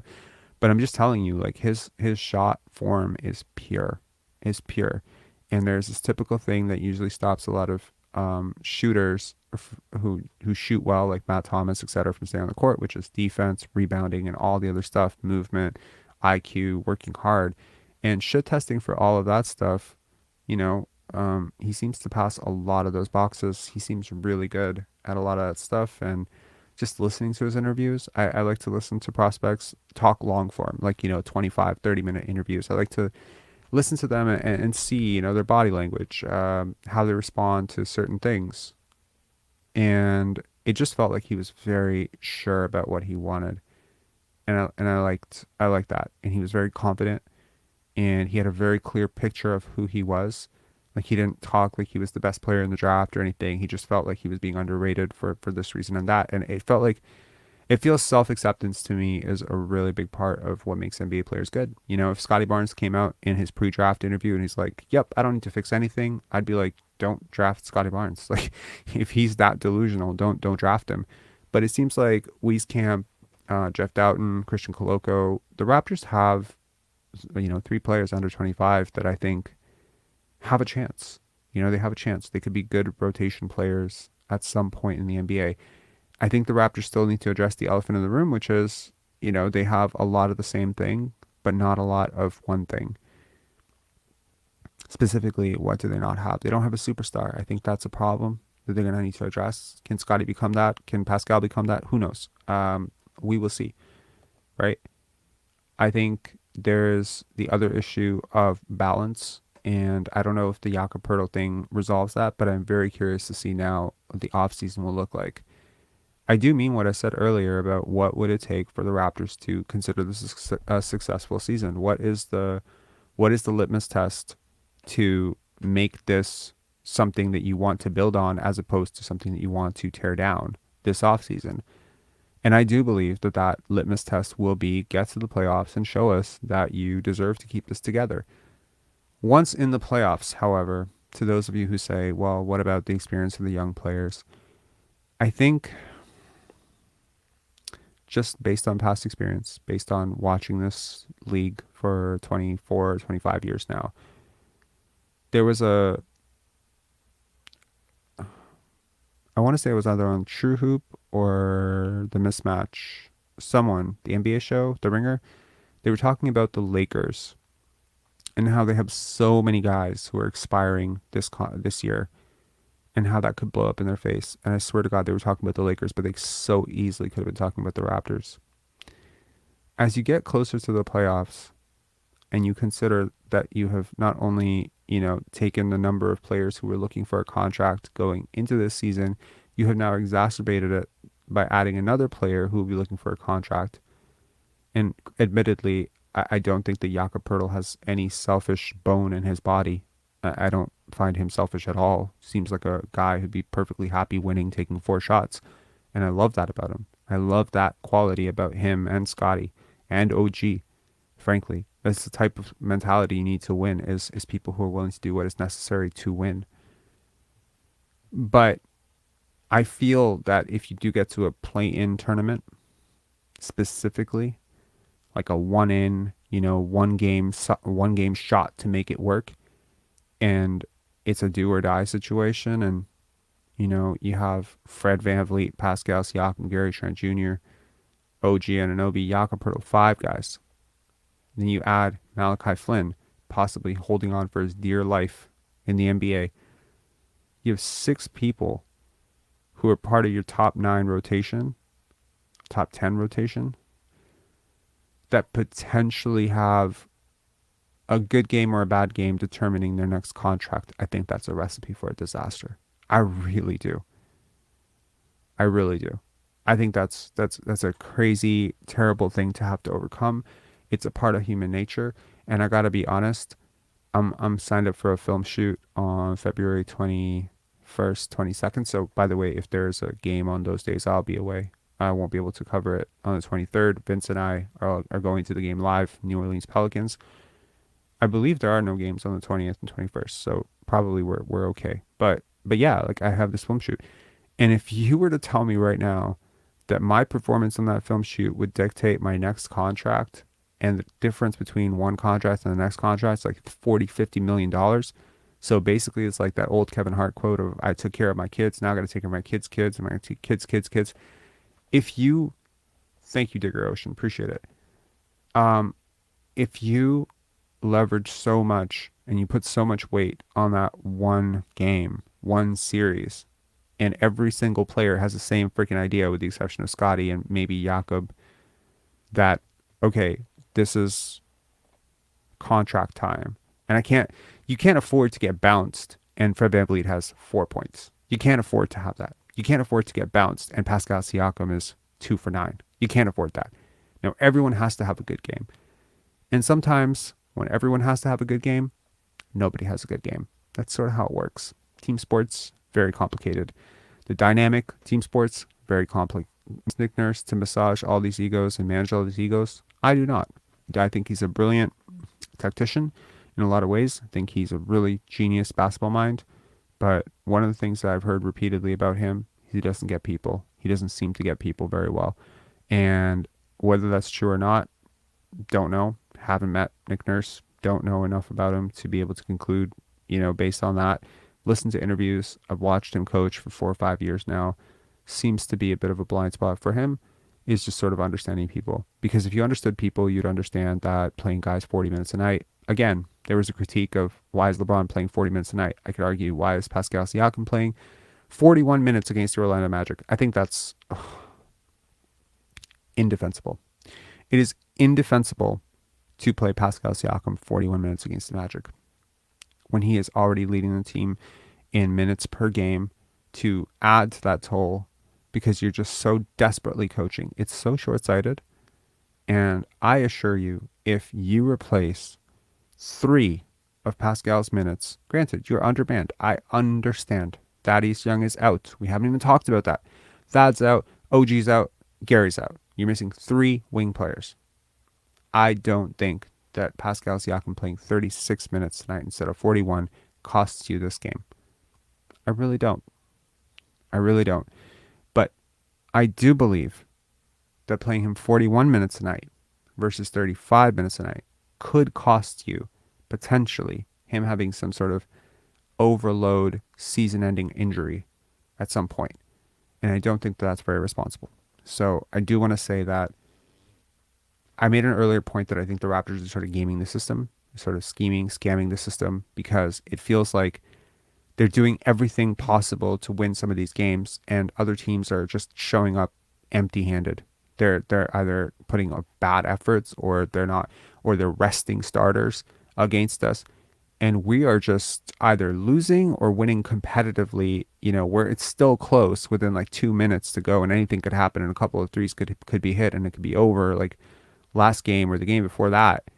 And you are trying so hard, man. You got defenders who are just sweating bullets on the court, and it's hard for me to imagine how this team will respond when a competent opponent dials up the same aggression back. Because trust me, in the playoffs, every team is trying this hard, right? Almost every team is trying to win all the time. No one's resting. People are hurt, they still play. So do this against not just a Boston Celtics team or a Cavaliers team or, even an Atlanta team. Shit, like do this against a team that's really trying to give you their best shot. Because that's one of the things that I think goes a little bit unappreciated is the Raptors used to get everyone's best shot, or at least they used to get a lot of people's best shots, especially the year after the title run, the year of the title run. Man, Kawhi, Marc Gasol, that's a big game. Now, Raptors are 13th in the East. There are other teams, or 12th in the East now, 11th in the East, whatever, like 10th. Like they're bottom, okay? They're bottom 5.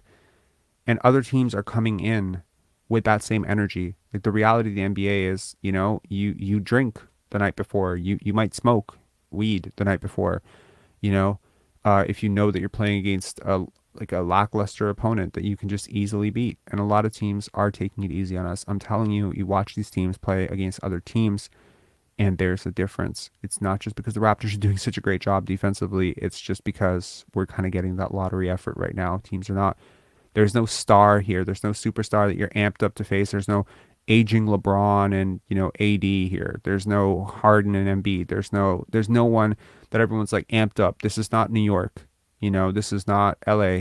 There's no iconic, structure building that people are playing in where it's like, oh my God, I dreamt my whole life to play in Scotiabank Arena. That's not happening. That might happen at New York, Madison Square Garden. It's one of the biggest disadvantages to being the New York Knicks is you get the other team's best shot on almost every single home game. It's truth. It's just the truth. Ask any NBA player who's ever played. You get amped up for, games at Staples, what used to be called Staples. Hell yes. Those moments are memorable and they are iconic. So I am very curious because the minute the Raptors start to win, if the Raptors go on a 5-game win streak, now you start getting teams being like, oh, we can't rest. That game's important. I'm very curious. Let's put it this way. If you've been listening to me for the last week and a half to 2 weeks, you know damn well that I am not on board with what the Raptors have chosen to do and what the Raptors are doing. However, I promise to remain open to changing my mind.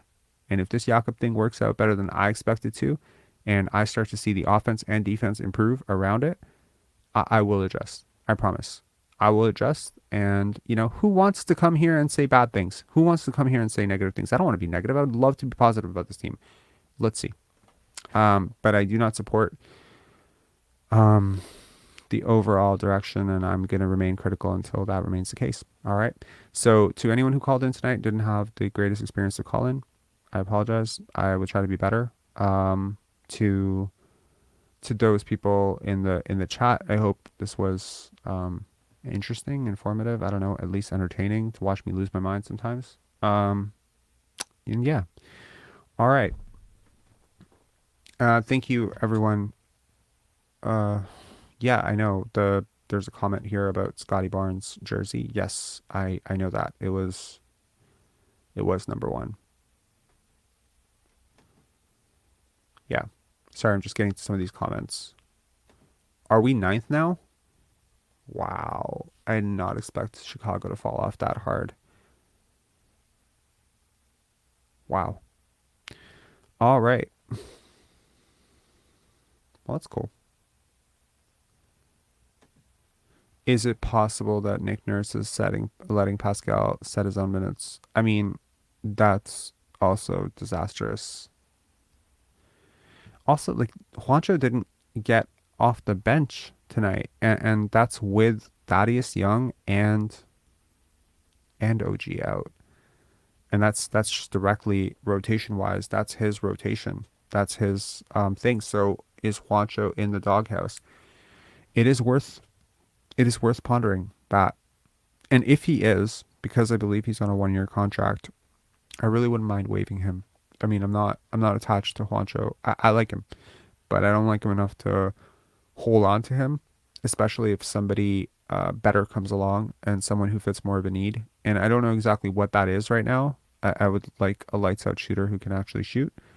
Juancho's defense is really mid, and yeah, like having a big who can shoot like would be great. Because I mean, if you subscribe to the thought that, or even like a creative guard off the bench, if you're not going to play Wieskamp, like just, I don't know, someone like that. I don't know.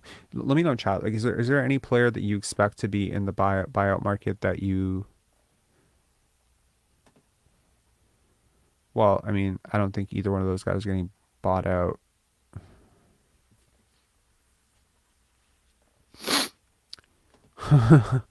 Oh my God, Chicago getting Westbrook, they will bounce back.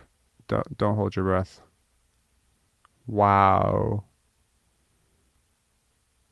So you guys still think Russell Westbrook is a positive? Sure. I mean, he's certainly better than nothing. I don't know how much better than nothing, but you know, I think the Bulls have. If I was the Bulls, I'd play DeMar at 1, and maybe even Kobe White. Like, again, a really big part of the Russell equation is a lot. It has a lot of parallels to the Jakob equation. There's just only so good. You have to be so good in the NBA to be on the court and not shoot threes. Like, so good. Anyway, I look forward to, yeah.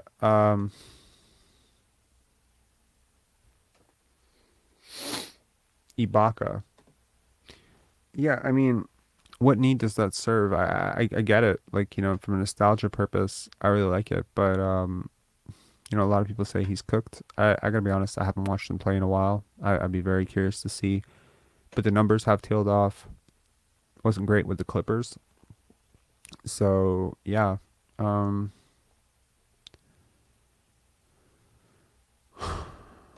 don't think so, man. I gotta be honest. He's creative. He's a good passer. I think he's a better passer than Fred VanVleet. But he's just so aggressively bad on offense. He takes such stupid shots. And you know, at least till last evidenced, you know, last watched him, he still thinks he's like a really good player in the NBA. He doesn't seem to have adjusted mentally.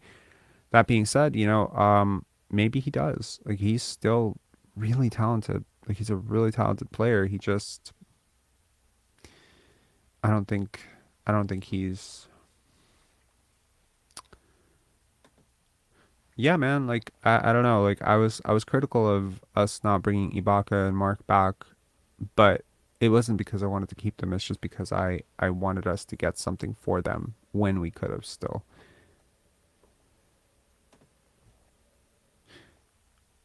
Yeah, you know what?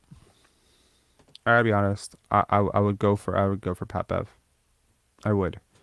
I would probably like waive Malachi or somebody and make room for him. If you're really serious about competing, I think he's the type of guy who could just like really get the energy on the bench going. Who's getting Wemby? Not us, apparently. Um, I think San Antonio might. It seems they are just. I want to think that the NBA would never like. I mean, if there's even 1% of truth to the lottery being rigged, there's just no way the NBA puts one of its top 5 assets, and which is what he's going to be. He's going to be up there with Luca from day one. I know that people don't want to believe that because he's 18 and what the hell has he done and blah blah blah blah blah. Like, you need to understand what is at stake here for the NBA and their quest to take this game more global. He means a lot to the NBA right now. It's the reason why his games are on the NBA app, and I just have a hard time believing they would let him go to Charlotte or Detroit.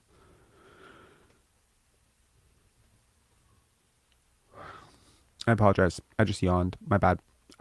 Charlotte, Detroit, or San Antonio. So, yeah, I don't know. I don't know what Vince saying it's rigged, bro. I don't think so. I mean, yeah, I understand the Ewing draft, the flipped envelope has led a lot of people to think it's rigged. But I've talked to someone who was in the room when they do the drafting, and he was very convinced there's just no way for them to rig it. And that if such a thing were rigged, there would be so many people who could call it out because so many people are involved. So yeah, Daryl is correct. 500 million is a conservative estimate, and if he's really good, it could be even more. Um, I don't understand what this means. Pelicans will get Wemby with the Lakers pick. Man, wouldn't that be the most Lakers-y thing to do ever?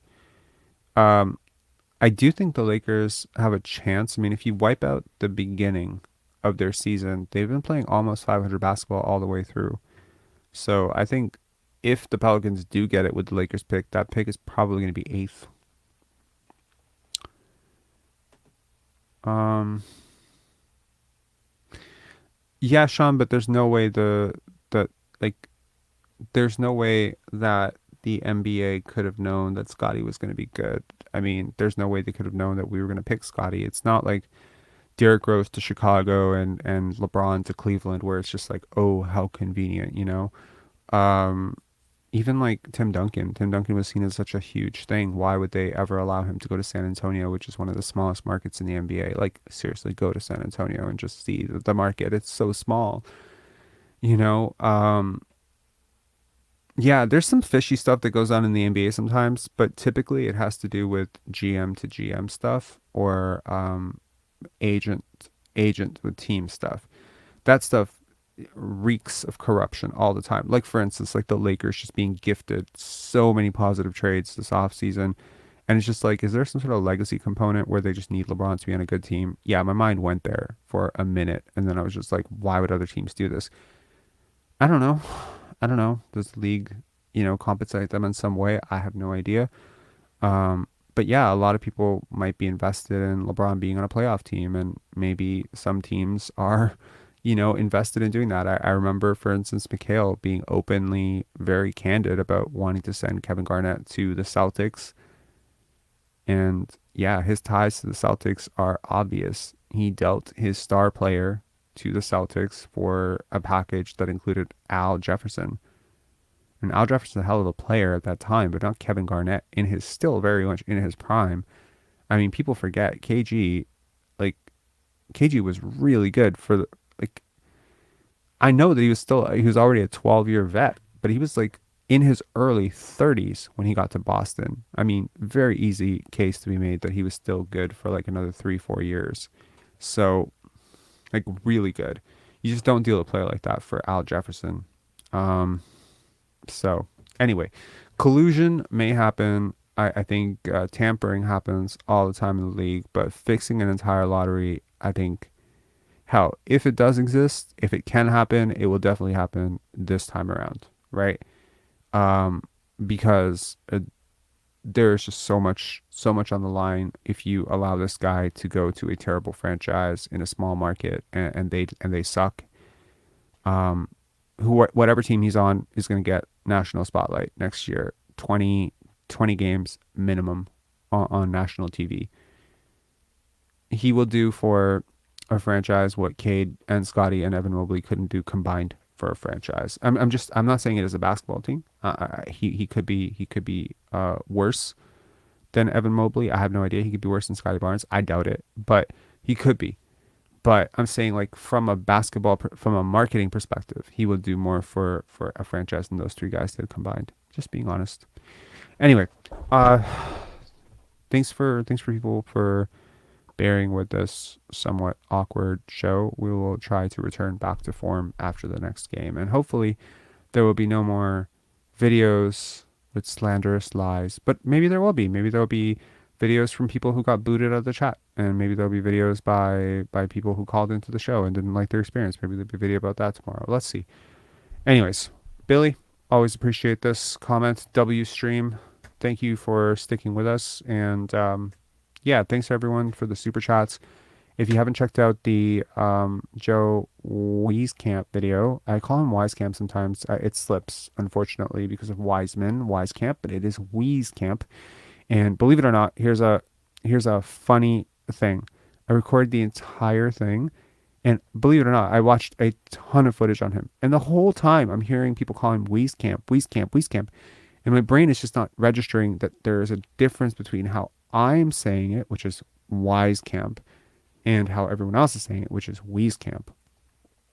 And so I recorded the entire video as Wieskamp. And then I heard it.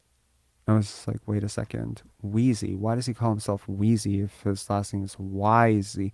And then I was just like, I don't know, my brain just clued in on. I was like, oh shit, I've been saying it wrong the whole time, right? So, yeah. So I had to literally record just the parts that I said Wieskamp, and then I recorded myself saying Wieskamp, and then I placed it into the video after I had recorded the whole video and done the whole video. It was done, and I just had to re-record that part. That's funny. Vincent saying, damn, what happened? Yeah, you watch the beginning of the stream. I guess you'll maybe catch it, or, we can talk about it at some point. Anyway, see you later, chat. Have a good one, and good night. What? Yeah. All right. Have a good night, guys.